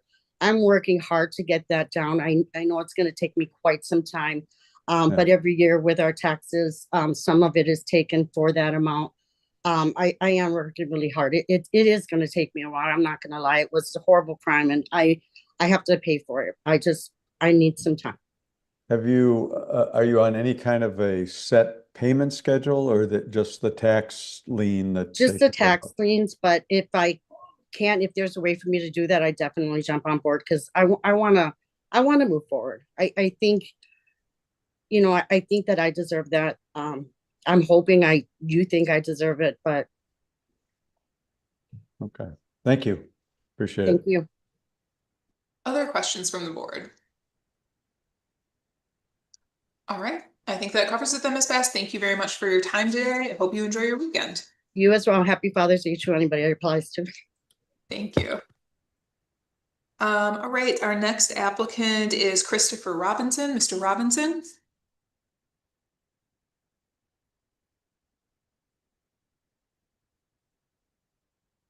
Hello, can you hear me?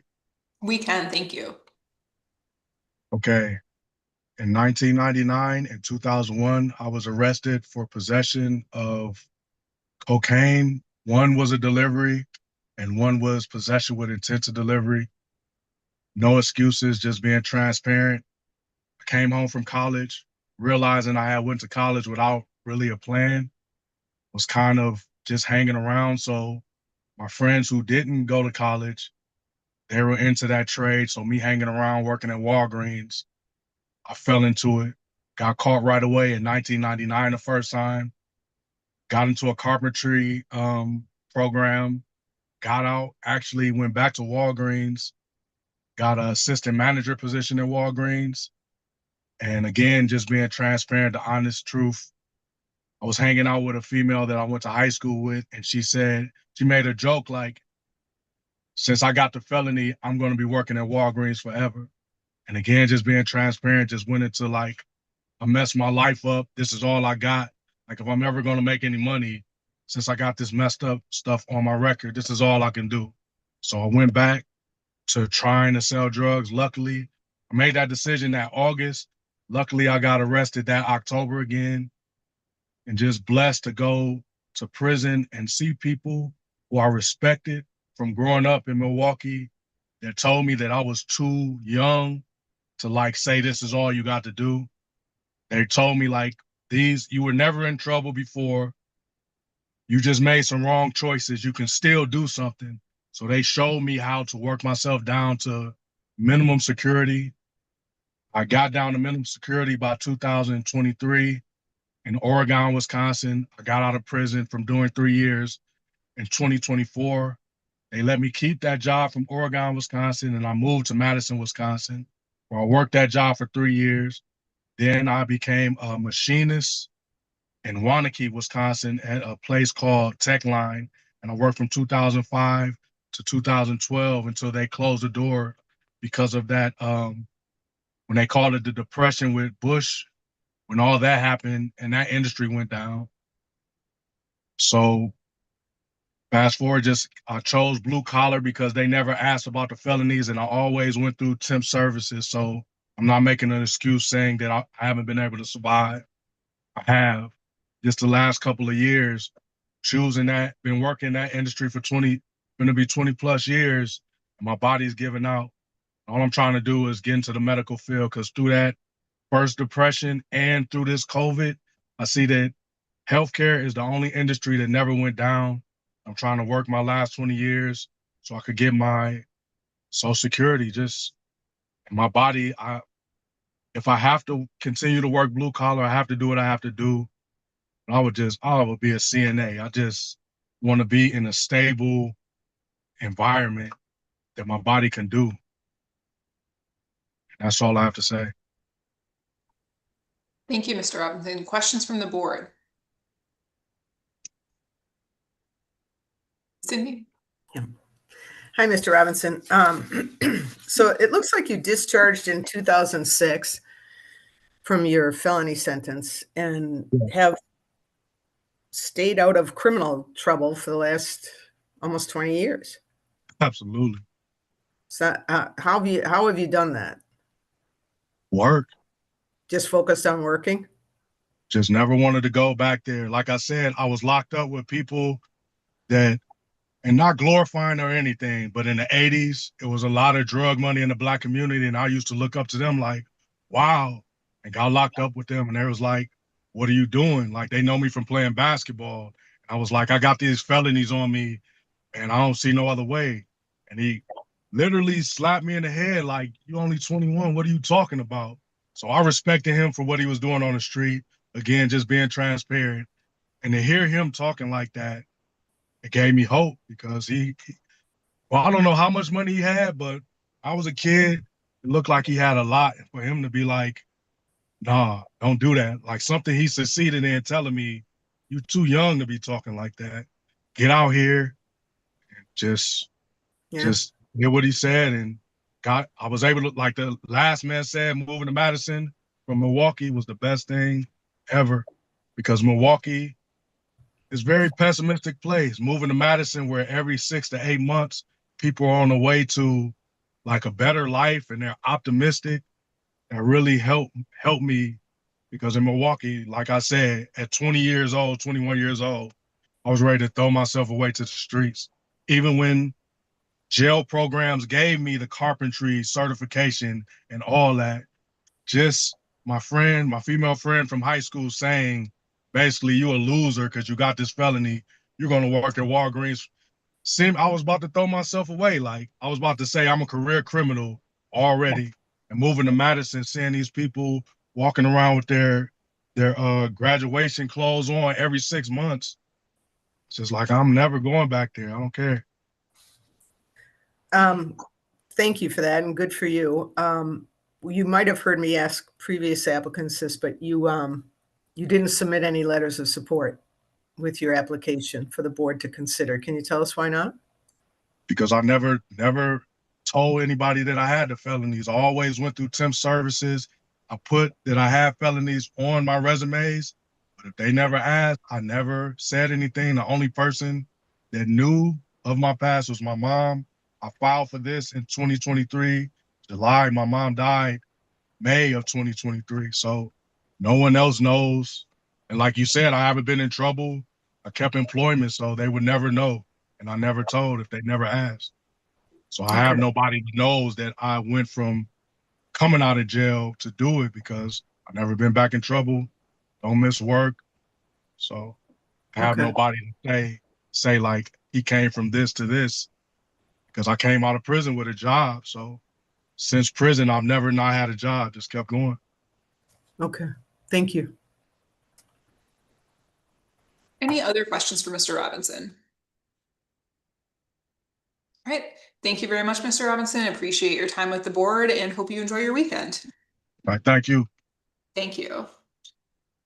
All right, our next applicant is Adam Guile. Mr. Guile? Good morning. Zoom video's on and you can hear me? Indeed. All right. Thank you. Good morning. First, I want to thank you for this opportunity and tell you how validating it feels to be in this position. Not everyone gets this opportunity, and I'm very grateful to be seen for something other than my conviction. More than 25 years ago, I was an angry, defiant young man. I had dropped out of high school and I was making one bad decision after another. Decisions that eventually hurt people I didn't even know. In 2000, I broke into storage units looking for things to steal. That choice led to my arrest and a sentence of 4 months in jail and 10 years of probation. That sentence changed me. It was terrifying, but it was necessary. It forced me to take a hard look at who I had become. At the time, my then wife was pregnant with our daughter, and I missed our daughter's birth while I was in jail. That moment broke something in me in the best possible way.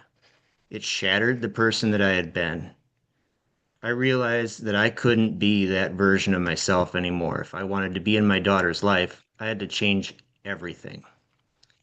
While I was incarcerated, I wrote letters of apology to my parents and to the victims of my burglary. When I got out, I earned my HSED. I got a job that I held for over a decade until graduating college, and I focused on becoming a present, responsible father. After a divorce, I was awarded primary custody of my daughter, and she lived with me nearly full time. Today, she's a beautiful, kind-hearted 24-year-old woman who works in special education at a local school district. Raising her is still the most important and rewarding thing that I've ever done. But my journey wasn't perfect. In 2002, while still on probation, my then wife and I decided to divorce, and I had an argument with her late at night when she came home from work. She was trying to leave with our sleeping child, and in a moment of poor judgment, I blocked the door. When she tried to push past me, I pushed her back hard enough that she fell to the ground. The police were called, and I was arrested for disorderly conduct. I believe I got 24 months of probation added to the probation I was serving. I'm deeply ashamed of that moment. Thankfully, we worked through any issues and we went on to co-parent our daughter. I include this part because I believe in being vulnerable and transparent about my past, even when it's hard or embarrassing. In 2007, recognizing my successes and personal growth, I was released from probation 3 years early. I bought and renovated a home for my daughter and me. I earned an instructor rating in scuba and taught scuba for 10 years. I enrolled in college, earned an associate's degree with high honors, and later graduated from UW-Madison, double majoring in cartography and human geography. In 2013, I volunteered with Cambridge EMS and attended Madison College to become licensed as an EMT. The school's administration informed me that I likely wouldn't be able to hold that certification because of my conviction record. I did not independently confirm that. I now utilize my background and expertise in agriculture and land surveying to serve on both the Agriculture and Rural Affairs Committee and the Zoning Board of Appeals Committee with the City of Fitchburg. While attending Madison College, I was recognized for my ambitions and contribution. I was awarded 2 scholarships from the Wisconsin Society of Land Surveyors. Their belief in me and support of me was incredibly rewarding. After graduation, I became a member of WSLS and joined the very committee that had awarded me a scholarship. I went on to chair that committee for 2 years, and I still serve on it today. But again, in 2014, I wasn't perfect. I ended a relationship with someone that I had known since grade school. It was an emotionally charged breakup. There was yelling, and in a moment I'll always regret, I used my strength to restrain her and covered her mouth to try and quiet her. I immediately felt terrible, and that moment still haunts me. Not just because I hurt someone that I cared about, but because I realized I had spent so many years working on my life and my career and not enough time working on myself. So, since then, I've self-enrolled in therapy. I've continued that for over 11 years now. I've learned how to process emotion, manage conflict, and grow into somebody that I can be proud of. I never had the chance to apologize to her back then. I was under no contact orders, and by the time that was lifted, I was married. Years later, she reached out to me. It was a very positive and very fruitful conversation, and I finally got to say what I had wanted to for so long, that I was truly sorry. Part of my long-term rehabilitation has been learning how to understand and manage my emotions, impulses, and reactions. I made that decision to seek therapy to build tools that I had never known, like how to regulate emotion, how to de-escalate, and how to break cycles. That's one of the most important choices that I've ever made. I'm really proud of that step, but I also know that the greatest catalyst for my growth came when I met my wife. Through her example, I was introduced to something I had never really known before, what a truly healthy relationship looks like and feels like.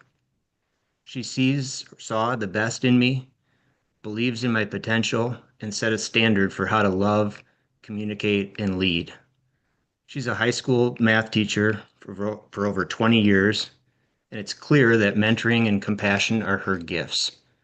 We've now shared over a decade together in a loving, respectful, and positive partnership. I can honestly say that her influence, along with therapy, changed my life in ways I never imagined. Since 2011, I've worked in the field of land surveying, and in 2017, I became a licensed professional surveyor. I opened my own company, Guile Land Surveying. I later earned my federal land surveyor's license. I'm one of 493 federal surveyors in the nation and one of only 12 in Wisconsin. In 2018, I joined MG&E as a land surveyor, and I've grown to manage the right-of-way and land surveying department there. I supervise 3 full-time staff and about 12 contractor staff. I work hard to ensure that landowners' property rights are respected when utilities are installed. Despite everything I've accomplished, though, my conviction still holds me back professionally. I cannot become a notary, a function that's expected in my job, and I cannot run for local office. That became very real last year when members of the City of Fitchburg committees that I serve on asked if I'd consider running for city council. I had to quietly decline because I was legally ineligible. I don't come today asking for forgiveness. That's something I've been working towards every day through the life that I've tried to lead. What I'm asking for is the chance to fully be part of my community and my profession. I've dedicated myself to rebuilding not only my path, but also my character.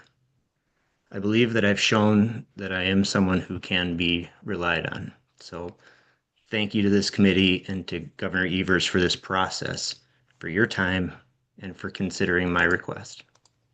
Thank you, Mr. Guile. Questions from the board? All right, I think that your prepared remarks covered it, so thank you very much, Mr. Guile. Appreciate that, and hope you enjoy the rest of your Friday. Thank you. You all as well. Thank you. Our last applicant of the morning session is Timmy Gates. And I will note that Judge Kremers is recused on this one, so he'll be going off camera and not participating, Mr. Gates, but we're ready to hear from you. Good morning. My name is Tim Gates, 50 years of age now. When this incident happened, I believe I was like shy of maybe 18 years old. I was sentenced to 16 months state prison time for a 1.4 gram of marijuana, which was a total street value of maybe like 15, 20 bucks, if that. And at the time when I did that, I was given the marijuana from a guy that I used to hang out with. And me personally, I wouldn't call it a crime. I just say it was just a bad decision on my behalf. And I kind of think that the sentence was a little stiff because I wasn't presented with any probation. I wasn't offered any home monitoring, nothing of the sort. And after that, I pretty much been out of the way until like maybe 2005 or 2006 or something like that. I was pulled over for smoking a half of a joint. And I was also given a second felony for that, which I thought was kind of stiff as well. In my mind, I thought it could probably been a fine, maybe some, treatment or what have you. I wasn't offered that. I wasn't offered that as well. And from that point on, I've pretty much been a productive citizen. I've been working consistently, obtained over maybe 140, maybe 150 certificates, dealing with hazmat and chemical and waste and whatnot. I learned to maneuver through life and not to like deal with certain people that not on the right path. Um, that was probably why I was able to be out of trouble the length of time I have been. Um, I will say this: I've had bumped my head down the road a few times, dealing with women that I had chose to deal with because going through my ordeal, things wasn't working out in my favor. Um, People didn't want to hire me. I didn't really have anything for money, like far as making it on my own. So, I would have to live with women here and there, have a few disputes, a couple arguments or whatnot. But overall, I'm not a violent person. I'm not a danger to society, nor a dealer. I'm a working man. I have grown children now. And my reason for parting is I just want to have a second chance at life. I feel like these felonies have been a burden on me as well. Um, I've been looked at certain way. I've been prohibited to certain things because of my conviction, and I just want a second chance at life. Thank you, Mr. Gates. Questions from the board? Cindy. Yeah. Good morning, Mr. Gates. Two questions. Are you currently employed? Yes, ma'am. And where at? I'm working through a company called Southern Cross. I'm a contractor for We Energies, and I'm a lead surveyor. I actually took the day off today to attend this meeting because this has been a long time. I've been waiting a long time for this. I really have. I really have. It's been a long time. I've been really eager. Excuse me. It's okay. This is a difficult forum to talk about these issues, so we appreciate that. Here and deal with this. I can also remember. I think Kramer was also the judge that had sentenced me at the time. And like I said, for the most part, I've been trying to just been out of trouble. I haven't been anything serious. I'm not the type of guy who, you know, consistently going back and forth to jail for occurrences or whatnot. Like I said, I have bumped my head a few times dealing with women, but that was pretty much it. I wasn't violent with them. They said certain things about me that obviously ended up not being true or whatnot, but I just Okay. want just second chance. Let me ask my second question. So you may have heard me ask previous applicants, but as part of the process, people are encouraged to submit letters of support for their application for the board to consider, and you didn't submit any. Can you tell us why not? Well, I haven't submitted one because someone has stole my vehicle, so I've been out of transportation, and then I'm only allowed to drive the work vehicle to and from home. So I'm not able to, drive anywhere else in the truck, because I'm on GPS monitoring. So when I'm off work, the truck has to stay put, and I really didn't have the transportation at the moment. Okay, thank you.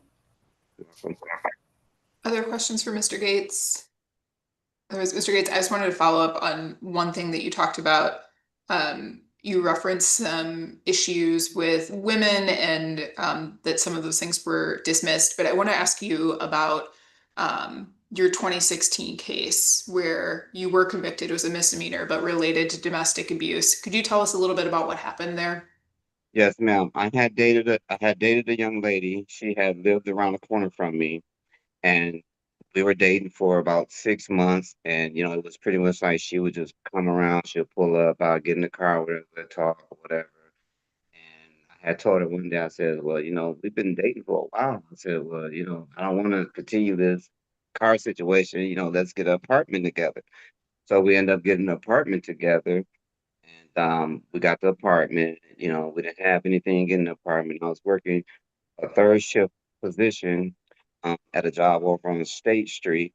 And so I ended up buying material for the house, furniture and whatnot, TVs and stuff. And I come home one day, and the young lady I was dealing with, she had the guy that lives across the hall in the apartment with her. And so we ended up breaking up because of that. And so I had to ask her, I said, well, can I have my belongings of mine that you have, and I'll just go on about my way. You continue to whatever you're doing. And she said, well, okay, you can come and get your belongings and this and that, whatever. So I came a couple days later to get my belongings. She had the doorbell camera. And so I'm ringing the doorbell. She's not answering the camera, So now I'm getting a little upset. I'm using a little profanity, or whatnot. And she decides to not open the door. So I leave, I go around the corner to where I live at. And I was the one that called the cops to come out to the scene. And I told him that she had been calling me previous early that day while I was at work. She was making noises, on the phone, and she was having sexual intercourse, to, upset me or whatnot. I'm screaming and hollering at work. I had got sent home, and so I ended up calling the cops. They came out, and when they came out, they ended up arresting me, and I was the one took to jail and charged. I see. Okay, thank you. Mm-hmm. Other Yes, questions ma'am. for Mr. Gates?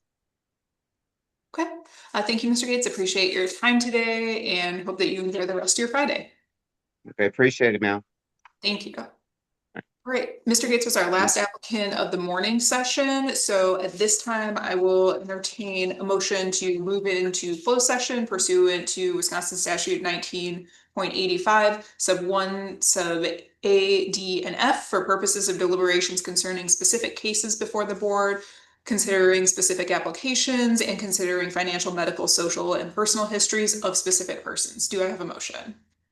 Judge Kremers, do I have a second? Cindy, all in favor, aye. Aye, all opposed.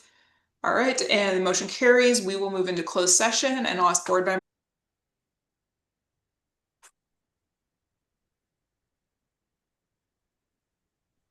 Good afternoon, everyone. If you are just joining us from the Zoom waiting room, we are just going to give everyone a minute to get in and connected to audio, and we will get started very shortly.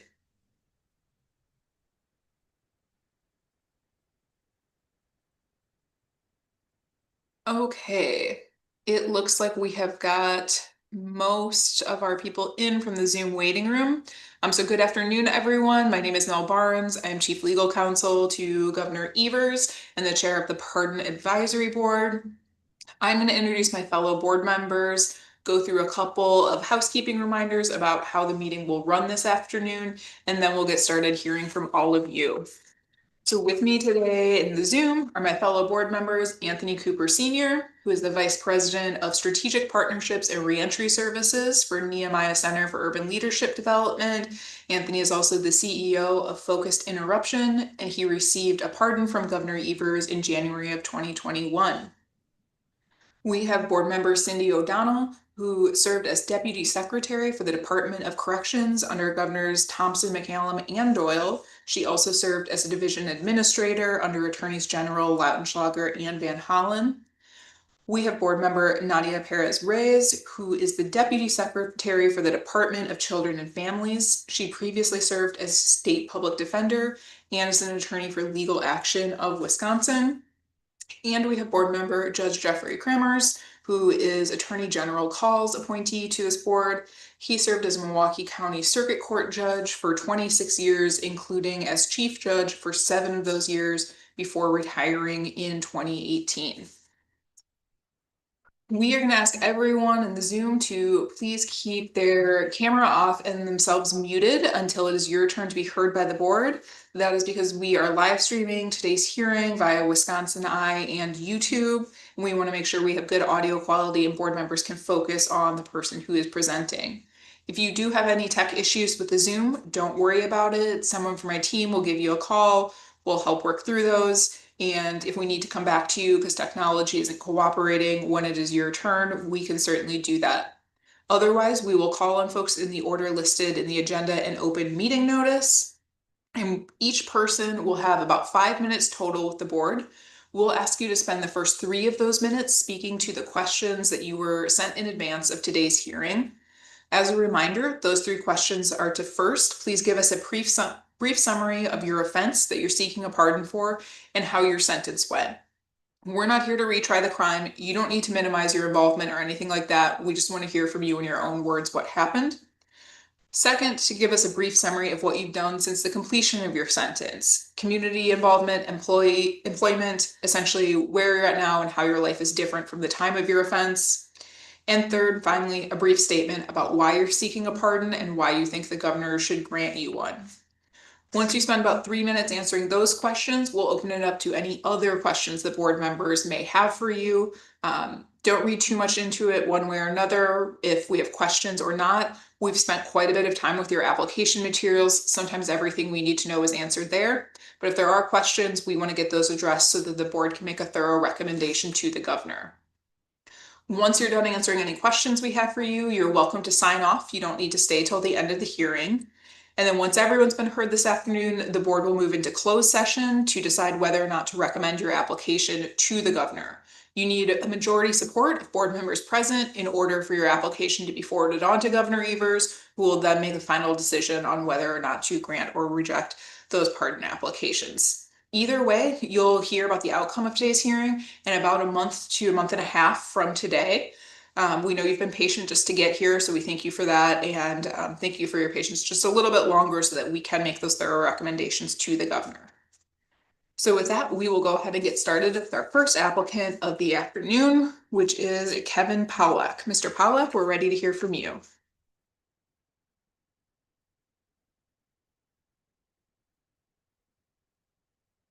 Mr. Powlak, are you with us in the Zoom? Yes, I am here. There we Yes, I am here. There we go. I have no idea how to make my video work. We've got a bit of an echo, Mr. Powlak. That's what I have too on my end.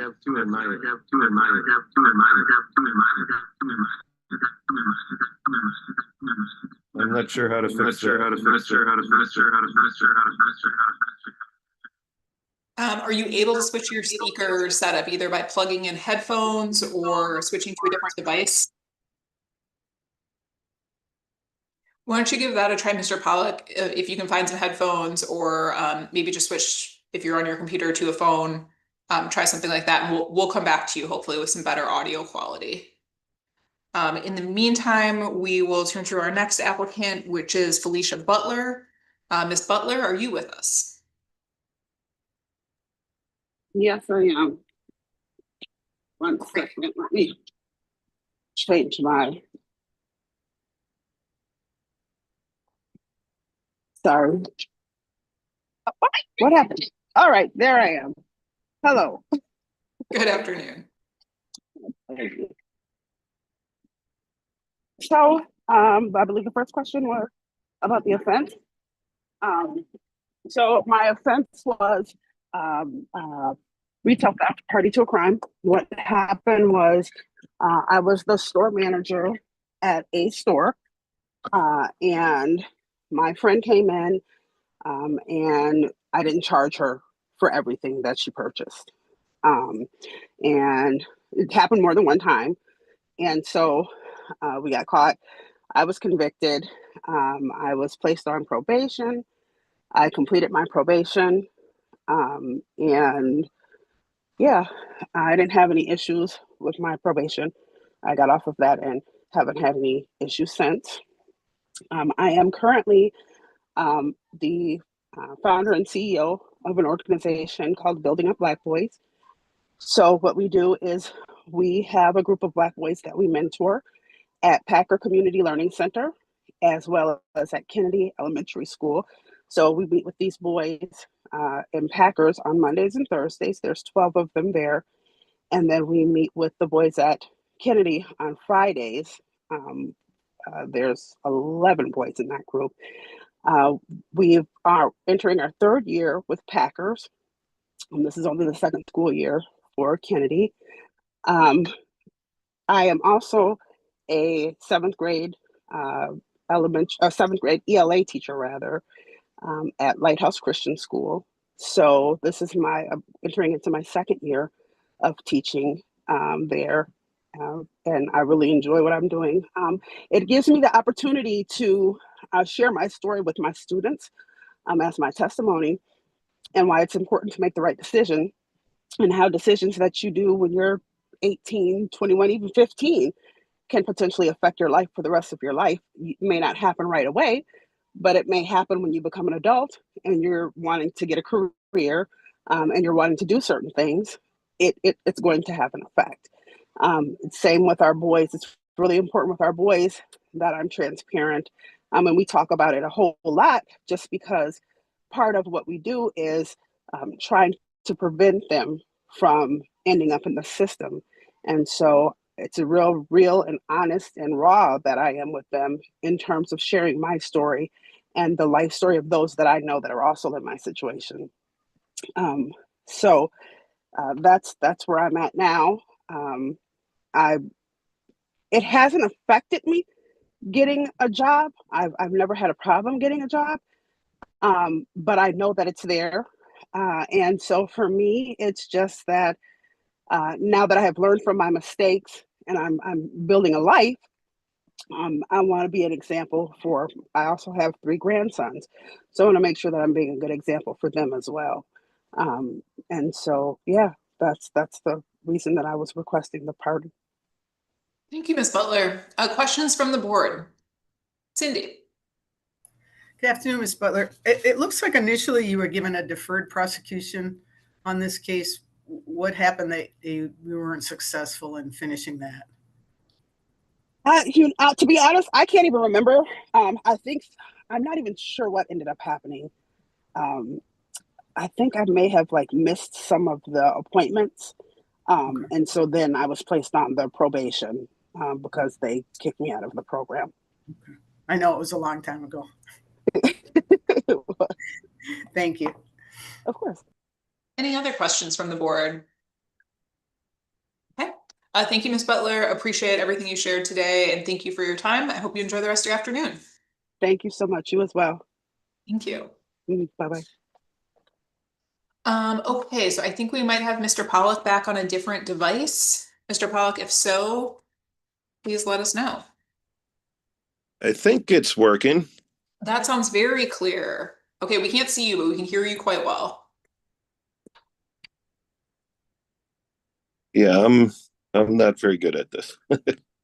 That's okay. Zoom challenges us all. So we'll try, staff will prompt you to turn on your video. There we go. All right, we got me. Perfect. Take it All away. right. Should I start? Okay. Yes, please. A brief summary of my crime was I seen an open garage door and I took a BMX bicycle. And I did pay all my restitution. I served my 2 months in jail with a work release program. After all that happened, I went to school for HVAC, so I fixed furnaces and air conditioners. Graduated at the top of my class, and my teacher actually hired me straight out of school. And then after that, I took more classes. I got into the union and received my journeyman, a 4-year degree. And then I've held jobs in the same trade for the last 30 years. In that time, I've gotten married, bought a house, have 2 children. My son graduated college and he owns a small business. And my daughter's almost done at Whitewater. We were actually on vacation, so you guys actually caught me at a time. So I'm just really nervous right now. So some of the things I do is I volunteer at our church picnics with setup and corn roasts and stuff like that. Volunteer at the Boy Scouts and Girl Scouts camp at State Fair Park. It's local here in West Dallas. So I just unfortunately fell into the wrong crowd and just made bad decisions when I was a teenager. But these mistakes have kept me from getting jobs in my trade and out of my trade, actually, because I had cancer back in 2010 and multiple jobs denied me due to my past. I was just trying to pay off my medical bills. And it's just something that's just been hindering me for years.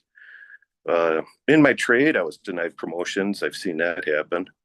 And just being judged for my past bad decisions. And I'm just not that kid anymore.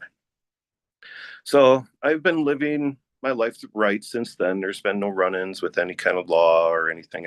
I think I got a speeding ticket in the last 30 years. Just living a Christian life, and would like this weight lifted off my shoulders finally. That's about all I had. Yeah. Thank you, Mr. Pollock. Let's just see if the board has any other questions for you. Sure. Board members. No, all right. I think you covered everything, then. Thank you very much for your time this afternoon. I hope you enjoy the rest of your vacation. All right. Thank you, folks.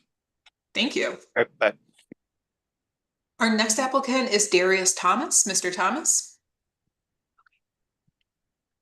Good evening, everybody. My name is Darius Thomas, and in September of 2005, I was asked to clean out an apartment. Me and my friend, I stumbled across some drugs and a taser gun. I thought it'd be a good idea to sell it. I was caught immediately. I was sentenced to 4 years on probation. Within that 4 years on probation, I had a couple of hiccups with DUIs. Then I was sent to TAP program for 6 months. When I was in TAP program, I met some cool people that helped me straighten my life around. Actually gave me a great understanding of what life is really about. After that, I went to college, but I didn't finish because I didn't want to get caught in a lot of debt, not knowing if I can get a job in the field that I wanted to be in, which is helping out the community. After that, I started working jobs, and I'm still working jobs. I don't work multiple jobs, and I'm currently at Pick and Save, and I've been there about 4 years. I really need this partner today so I can change my life, so I can get a better paying job, so I can go back to school, so I can help out my community.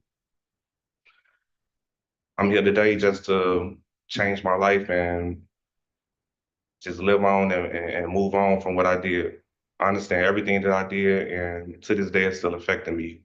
As far as trying to get a job that's paying good, I'm just struggling, but I'm just here today just to get a partner. My mother recently passed away 2 years ago. I was her caregiver all the way up to the day that she died. And right before she died, she was proud of me, but I feel like she'd be even more proud of me if I get a partner. Since then, I'm engaged. I've been engaged for like 2 years. I've known my person for about 7 years. I met her nephew when he was 9 years old. He was a little rough around the edges, but I changed him around. He's 17 years old, and in a year from now, he'll be going to Whitewater. I'm just here today so I can just move on with my life and just better my life and have a career. And this partner really helped me out. And that's about all I got to say. Thank you, Mr. Thomas. Board members, any questions for Mr. Thomas? No, all right. I think that covers everything then, Mr. Thomas. Thank you so much for your time this afternoon, and I hope you enjoy the rest of your Friday. Yep. Thank you. Next up, we have Justin Prenevost. Mr. Prenevost.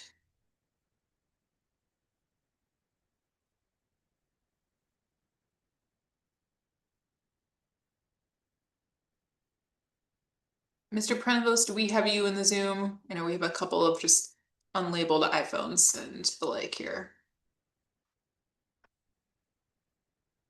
Okay. If Mr. Prenevost joins us later, we can come back to him. In the meantime, we will go on to Timothy Owens.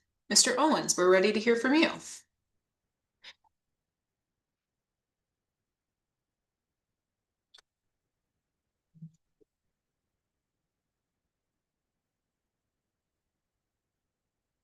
Timothy Owens, do we have you with us in the Zoom? Okay, perhaps not as well. Dwayne Malcolm. Mr. Malcolm.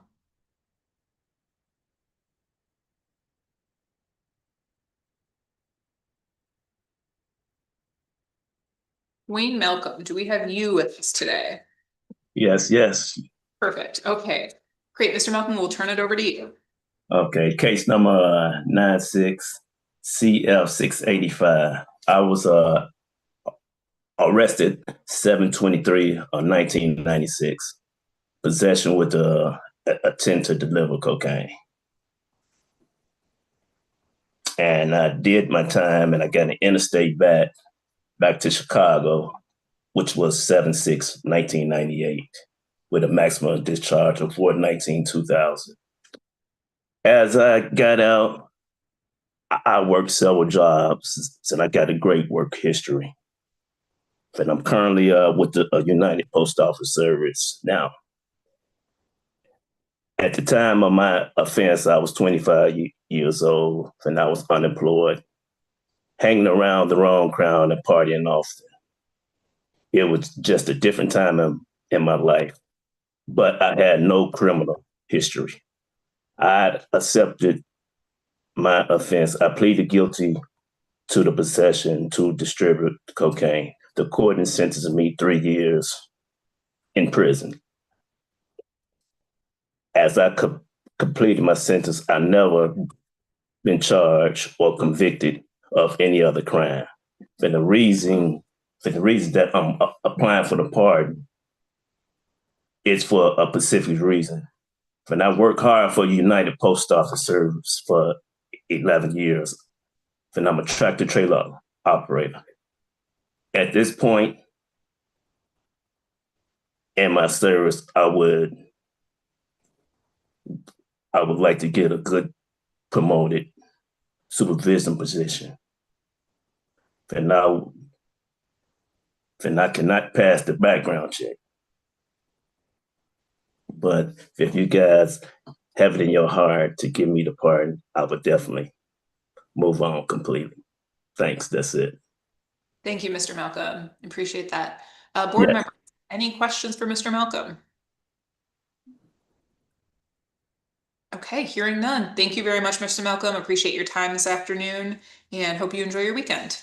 Okay, you too. Thank you. Michael Enters is next. Mr. Enters.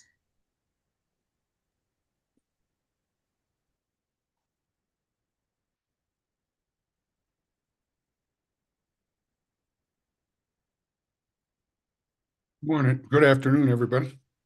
Hello. So I was charged back in '89 for party to a burglary, which I was living in Phoenix at the time. Really had no involvement in that burglary, but I did commit to the charge, so it was on my record. I was then in 1989 for burglary. I was sentenced to 7 years. That crime I did do. Hang around with the wrong people, stuff like that on that part. While in prison, I was a model prisoner. I really never had no tickets. I did a lot of time in maximum security because they had a hold on me from something that went on in Phoenix. But once I got into Oshkosh, I finished up my high school HSED with West Dallas Central High School, which is where I dropped out of. And then spent time in a computer lab there. That's where I was first introduced to computers, which then led on to, let's see my notes here. Let's see here. So, a brief summary of what I've completion of sentence, including community involvement. Well, I have built 2 companies. I built my first company, incorporated in '94 in my trade, which was cable TV contracting. Built that to 689 people in 10 years. I sold that in 2004. And then I formed a new company 2007 called Penguin Data Workforce Management, and I've been at that for the last 19 years now. So I've had to buy out some owners. I am now a majority owner. Part of the reason I'm here now is there's a lot of state and federal work that I could be getting, but because I have my criminal record and being the majority stakeholder and CEO, it does not go over well. So that's one of the reasons I'm here for a pardon. I built a great family, 2 daughters, I have 4 grandchildren. I spent over 18 years in AA, NA, sponsoring people after I got out of prison. So I give a lot back through employment and people over the last 30 years. So that's the stuff I do. So let me see. What else do I got on this? I think I should get a pardon. Well, one of the main reasons I'm here is for my company. Like I stated, that's one of the main reasons. There's a lot of growth. Software has grown to a lot of stuff. I'm also getting ready to retire in the next 2 to 3 years. I want to create a nonprofit organization in Waukesha County that centers around helping children and single mothers and stuff like that. That's pretty much it for me. Thank you, Mr. Enters. Questions from the board? Cindy. Good afternoon, Mr. Enters. So I want to talk about the first burglary. Yes. So you were 22. I've read the criminal complaint. Your two co-defendants put you squarely in the middle of it all, and Yes. and you pled no contest to it, and Yep. you accepted the penalty. But now you're telling us today you did not commit that crime. Well, no, I didn't really have any part of it. I was living in Phoenix, Arizona. The only part I had in it is they had called me several days before they actually committed the offense, so I knew about it. But I was not really involved in it. I was in a bad spot where I was at. I went ahead and committed to it and signed on it and owned it. That's what I did as a convenience, because I didn't want to go back to Wisconsin to deal with it all, and right. But that's it. So I had two people against me, so I just didn't see anything there to go fight, and I wasn't in a good spot. And when I was at that time, when I was 22 years old, I was strung out on cocaine at the time. Okay, and then 2 years later, you did commit the burglary. For the Yes, second. absolutely, 100%. Thank you. Any other questions for Mr. Enters? Mr. Enters, just one for me. You mentioned that you spent quite a bit of time in AA and NA as a sponsor. How long did you say you've been sponsoring folks? I did for about 18 years. I was right after I got out of prison, I pretty much hung with it until I had to move out. I moved out to Minnesota. So, and then I work just started getting the best of me. So I did spend a lot of time in that arena with a lot of people. Yeah, that's a significant amount of time. Thank you for that. Okay. All right. Looks like we don't have any other questions for you, Mr. Enters. Appreciate your time with the board. Oh, I'm sorry, Anthony. Just had a question as far as have you sought after any other aorta treatment programs or anything? Have I sought after other treatment programs? Yeah, other treatment programs. Have you been a part of any other treatment programs besides NARA? No, well, I did do inpatient treatment after I turned myself in from Wisconsin. When it came to the stuff, I did go into the Genesis house for 30 days in Waukesha. That was the start of my recovery before I actually went into prison. The 1989 offense was me on a 2-day relapse from being clean from about 18 months. So, all right, thank you. Okay. Any other questions from the board? Okay. Thank you, Mr. Enters. Appreciate your time today. Hope you enjoy your weekend. Appreciate y'all very much. Thank you. Thank you. I believe we have Mr. Owens back. Timothy Owens.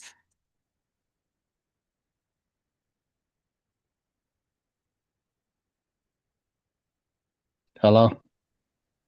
There we go. Hello, Mr. Owens. How you doing? Can you hear me? We can, thank you. All right. Well, my AA7 theft, move, or property 669 and 426 obstructing and resisting the officer bail jumping charges, they are all within the same case. That case started back in 1999. It was a robbery charge that was dismissed and then reissued as a theft, move, or property case, a much lesser charge, which I was sentenced 6 years, 2 years in, 4 years on parole. I went to prison for 2 years and ended up ended up doing 6 months in Oshkosh with no violations. I got released from prison for the 6 months and started doing my 4 years on parole. When I got released from prison, I went to MATC downtown to retrieve my HSED, and then I started job searching, which was difficult for me because every time I looked for a job, it seemed like my felony always blocked me from getting the job. Therefore, I stopped searching and started selling drugs. That's when I caught my 5383 charge, possession with intent to deliver. I was poor. I had no money. I was homeless. I felt like I had no options. Well, on that charge, I ended up receiving 7 months. It got ran concurrent to my 4 years that I was still on papers for. So they sent me back to prison. And when they sent me back to prison, they ended up sending me to prison for 2 years in, 4 years back on parole. During that time, I ended up catching a TAC, possession with a TAC. I ended up getting 3 days for that charge. I finally got discharged, and once I got back on the street, I ended up going back to school. Started taking up my real estate and my CDLs. Since my discharge, I had been working, taking care of my family. I had been doing community service for churches. I had worked as an armed security guard for like 18 months. Then I moved from security guard to parking lot attendant. While I was working that job, I started doing my CDL classes. Then I became a school bus driver. I've been doing the school bus driving for like 5 years, and I'm also a bus driver trainer. I train people to drive them school buses safely through this city. I'm also a real estate agent.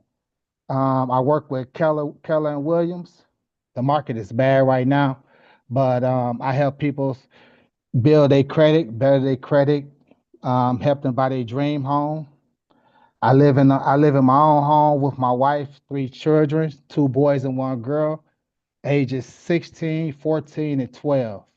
I assist them with school as well. We also help clean up the streets. I also help my mom take care of my 80-year-old grandmother because she worked at 2 jobs. So she need help with my grandmama, so I step in from time to time.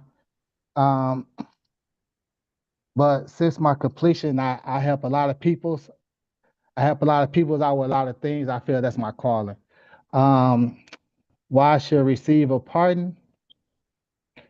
I should receive a pardon because I should receive a pardon because I know I am a big asset to the community. It can also better myself and better my family. Um, I'm trying to further my future, get a better job to better take care of my family. I always tell my boys that I'm going to get me a government job one day, but with this felony holding me down, it's like a dream. I work, I pay my taxes, I even vote. This is why I feel like I should receive a pardon. My past history has my life on hold. I can't reach my full potential with this felony in the database. I'm just trying to grow and provide a better life for my family as well as myself. Thank you, Mr. Owens. Questions from the board? Cindy. Yeah. Good afternoon, Mr. Owens. As part of the application process, it's not a requirement, but applicants are encouraged to submit letters of support from family, friends, neighbors, employers, and that helps the board see how you've grown since these offenses. And you didn't submit any letters. Can you tell us why not? Well, I didn't submit any letters because for the simple fact that, during the time of my growth, I didn't have time to even be thinking about no recommendation letters or anything like that. I'm just trying to build so I can try to better myself, and be able to do the things I need to do for my family. So I really haven't thought about, let me ask the church members, can I get a recommendation letter? Or let me ask my parole agent, could he give me a recommendation letter or something like that? It just never crossed my mind. It was just me trying to better myself from where I came from. Okay, thank you. Other questions for Mr. I Owens? have a question. Oh, yeah.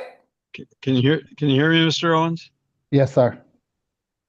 So, Mr. Owens, I know you said that the robbery charge was changed to theft, but can you tell me what happened in that crime? What did you do? What happened in that crime was I end up going on this young lady porch. I thought maybe she had some money, but she ended up dropping her keys and her day planner book, and I ended up picking it up and running off. Okay, well, what do you mean you went on her porch? Did you have a gun with you? I didn't have a gun with me at the time, but I had made her in fear, like as if I had a gun with me during that time. I see. Okay. Because the complaint says that she saw a gun. Yeah, I had her in fear. I had her infuriated to feel like I had a gun, but I did not have no gun at that present time. Okay. And then I don't have it in front of me right now, but my recollection is in looking at some of your social media, there's a picture of you at a firing range. Yes, sir. What is that about?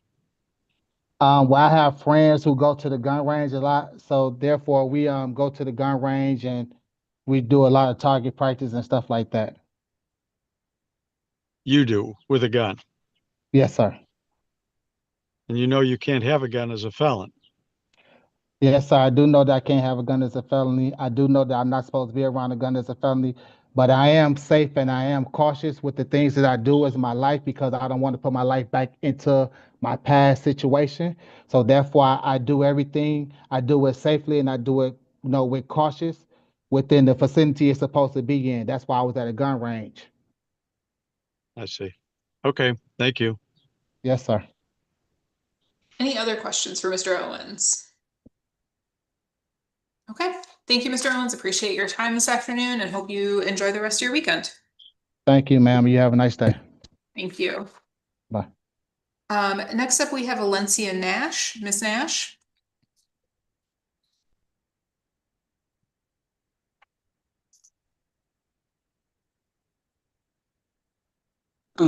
Hello, can you hear me? We can. We can't see you, so if you're able to turn your camera on, that would be great. Okay, can you see me now? No, not yet. Start my video. What about now? There we go. Yes, perfect. Thank you. Can you hear me? Yes. Oh, cool beans. Okay. My name is Valencia Nash, and my crime was forgery, felony forgery.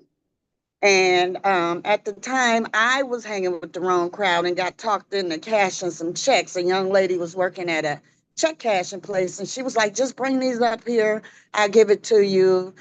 And me thinking I'm smarter than the average guy, me and my friend listening to my bestie, which is no longer my bestie, but listening to my bestie, we went in there cashing checks, and she got arrested, and she told them my name, and they came to my house, and I was charged with, I think, 3 felonies, if I'm not mistaken. I was given probation. I did 6 years probation. I was given 5, but I think I stayed on for 6. I don't know why I stayed on longer. I never got in trouble. After my charges, they had me do anger management and drug rehab. The drug rehab was for marijuana. Never used any other drug. I quit soon as I got put on probation. After that, I hadn't been in trouble since then. I did obtain my cosmetology license from MATC. I graduated from Vincent High School, Parkland Middle School, and Green Bay Avenue Grade School. And then I went to MATC, and I was doing hair from that point on. And then I felt like my child wasn't gonna wanna go to school, complete school, or fall in a bad crowd. So I decided to move from Wisconsin, and I moved down to Georgia. And I started working at a collection agency. I worked there for maybe 3 years. And I went from a collection agency to a call center. I started on the phones. I moved up from a customer service agent to a training assistant, from a training assistant to a trainer, from a trainer I moved to HR, and I stayed at that company 13 and a half years. And around going on almost my anniversary, the company went out of business. So I ended up moving back to Milwaukee because my mom got sick and I wanted to help my mom out. So when I moved back here, I did a healthy check and had a colonoscopy and found out that I had a lump. We had my lump checked out and it was benign. Went back a year later, had my lump checked out again, and it was stage 3 cancer. So I ended up fighting stage 3 cancer for 2 years. I won, just so y'all know. I did win that fight. At first, I was kind of in shock and thought I was gonna leave here, but I decided I wanted to fight and I want to be here for my son. I also have a grandson as well. So I have one child, he's 35, and my grandson is 15. And this year I'll be 55. So I guess we're all in the fives as well together.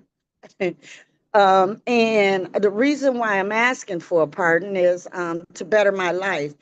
My felony hindered me a couple times in Georgia. When I got my second collections job, I had been there maybe a month or so, and they found out I had a felony and they let me go. So I ended up going back to the other collection agency that I started at because I needed a job and the cost of living is very expensive in Georgia. And what else have I done since then? I've been in church. Me and my son have been in church since I've been back in Wisconsin. No, I'm jumping around. I'm nervous. But since I've been back in Wisconsin, I'm in the process of trying to open my own business. But of course, I wanted to get the felony off of me before I did that because I know it wasn't going to allow me to do what I needed to do while I was trying to accomplish my business. Currently, I'm working at a company called Yamaha. I am, sorry about that. I started off as what I do, I assemble boat tanks. I make gas tanks for boats. And this year was, I'm just my second year and I just changed positions. I moved up to parts and cage specialist. So I'm still currently at Yamaha on my second year. Prior to Yamaha, I was working at Snap-on Tools for about 3.5 years. But when I went out on medical leave with my cancer, they terminated me while I was in my cancer fight. So that's why I'm at a totally different job now that I beat the cancer. So I'm definitely I'm asking for a pardon just to better myself, get the F off my report card because I haven't been in trouble since then. It happened in 1993, I think it was. Back then, it's been a long time. But yeah, I haven't been in trouble. I haven't had a parking ticket. I haven't crossed the line on anything. And I definitely learned my lesson from when it first happened, because right after I, went to court and got my sentence and everything, I couldn't do a lot of things with and for my son because of that. But I did stay out of trouble, keep my head up. I don't do drugs, never did drugs. It was really hard for me to do my cancer fight because I don't believe in pills and all of that. But of course, you got to do what they tell you in order to accomplish, to fight that, whatever it is, tumor cancer. It was stage 3 rectal cancer. So yeah, I ended up following up with that. And now everything I do is holistic. And the reason why I'm trying to open my own business, because I believe I grew up going to social centers and the kids don't have anything to do. That's why they're stealing cars, acting crazy and disrespectful. And they need like a big brother, big sister. And if we can get something open, me and my friends, most of my friends own their businesses. So I told them I'm trying to get them into opening a nonprofit for the younger kids to give them stuff to do, places to hang out, safe places, like a safe haven. Because I know when I was living in Georgia, they have a gas station down there called Quick Trip, and there's signs at every gas station that says if you're in trouble, you can go in there, let them know, and they would hide you and call the police. So I believe we need that for our younger people, being that kids and adults are being trafficked.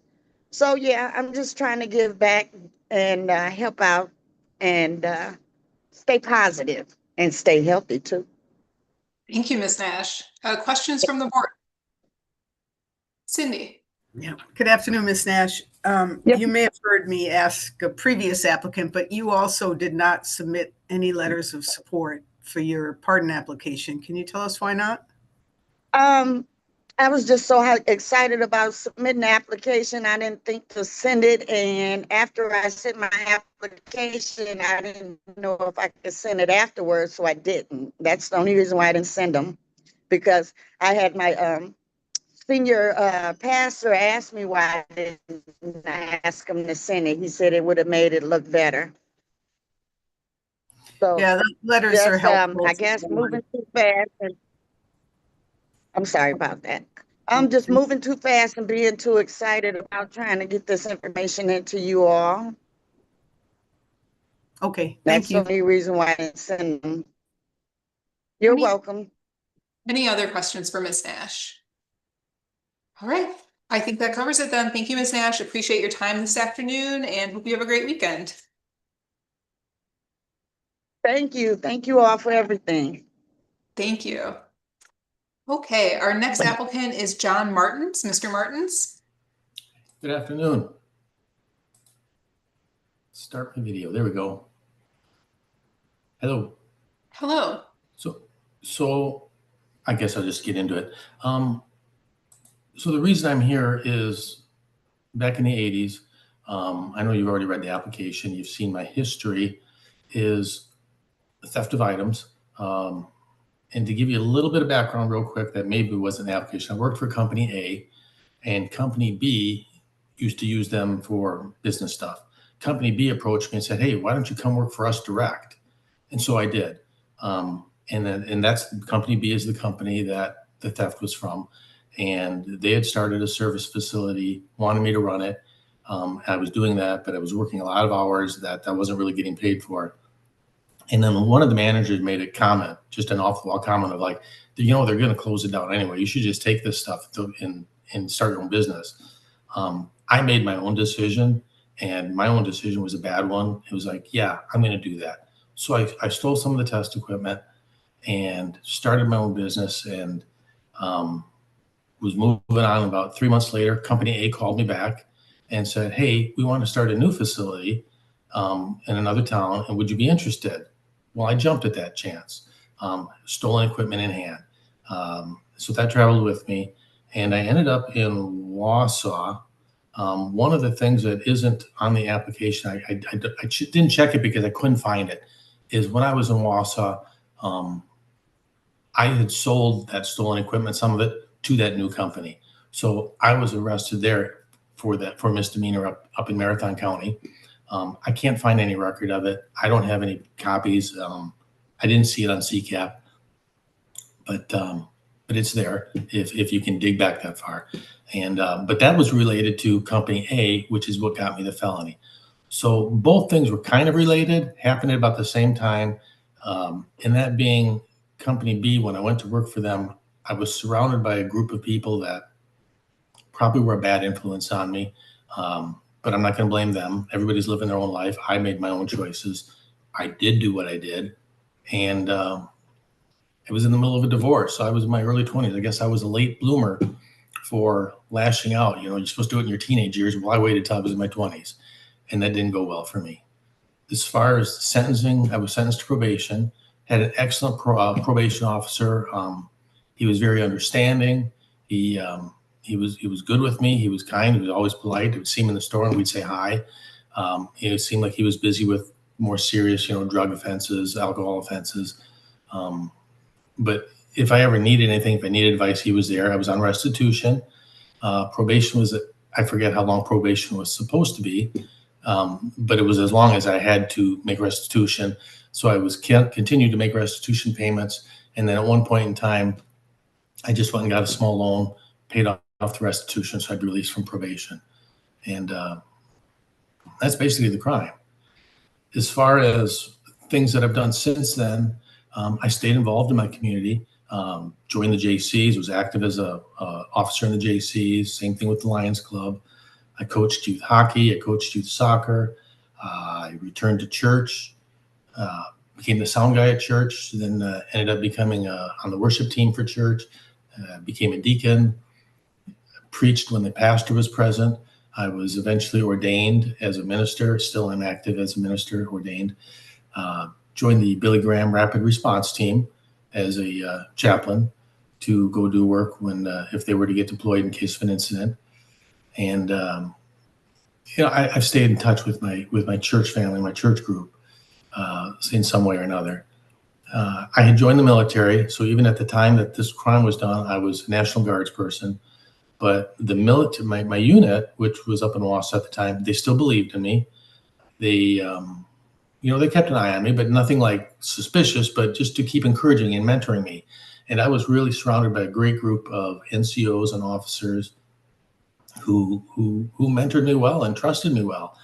I ended up going in 2000. I went full-time military as a federal technician in Madison, became a GS-11, got a secret security clearance. And interestingly, it was at that secret security clearance that I found out my dad had been convicted of a felony like 30 years prior. I never knew it. I had never heard that story.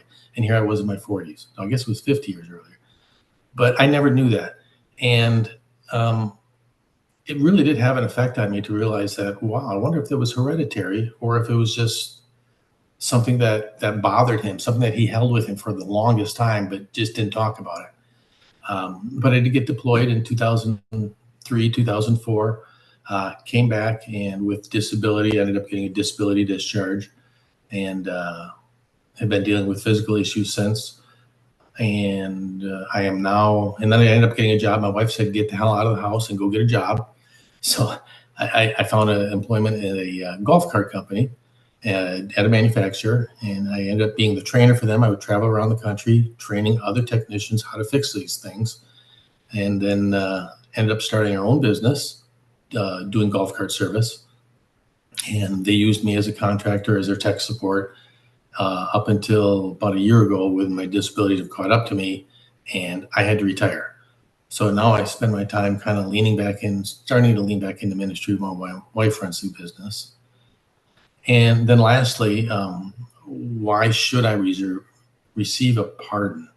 So that was a tough one for me to answer because I don't think should or deserve is an appropriate thing. I can tell you why I requested it. And I requested it because it's like, I know what I did wrong. And I know it's been a number of years. It doesn't matter if it was 1 year or 38 years, but I've gotten to a point in my life where I understand forgiveness. God forgave me for that sin and for so many other sins. But what I'm looking for in life is to be able to say, the state of Wisconsin, these people who re-looked at me and can see, here's how he's changed. Here's how he's been involved. Here's how he's never going to do that. Yes, we too can forgive him. And that's, to me, what I see a pardon as is a stamp of forgiveness. And that's what I'm looking for. And then, maybe others can see that as, if you change your ways, if you don't act like that and you become a new person, the state will also realize that. And so will those. So the panel there, I know we're not rejudging the crime, but in a way, you're kind of judging my character. And I hope that throughout my application that you read, you'll see that I am nowhere near that person and I never will be again. And that's about all I have, other than for Ms. O'Donnell. You are correct. I did not send any, I'm going to call them referral letters or recommendation letters. And that's because I don't know anybody. My wife and I, we kind of live a secluded life nowadays. We moved up into the sticks north of the Dells. And any of the people that I knew, I haven't seen in decades. Even the company I worked for, they moved. They're no longer around. So I just didn't know anybody. And that's all I got. Thank you, Mr. Martins. Other questions from the board? No? All right. I think that covers everything then. Thank you for your time this afternoon and hope you enjoy your weekend. Thank you. I hope you all have a good weekend too. And may I just say, I know the panel, you all have a really hard job. You're throwing a bunch of paper and you have to make decisions on people. I really appreciate the position that you all are in. whether you approve this or not, or recommend this or not, it's got to be tough for you guys. And so I'm sure nobody volunteers for that kind of a thing. You were probably asked and you said, yeah, I'll do it. So I commend you all. And I really thank you for your time today. Thank you, Mr. Reynolds. Appreciate it. We'll do one more call for Justin Prenevost. Mr. Prenevost. Okay. I don't believe we have him. So with that point, that is our last applicant of the afternoon session. And I will now entertain a motion to move into closed session pursuant to Wisconsin statute section 19.85 sub 1 sub A's D and F for purposes of deliberations concerning specific cases before the board, considering specific applications and considering financial, medical, social, and or personal histories of specific persons. Do I have a motion? So moved. Cindy, second from Anthony. All in favor, aye. All opposed, motion carried.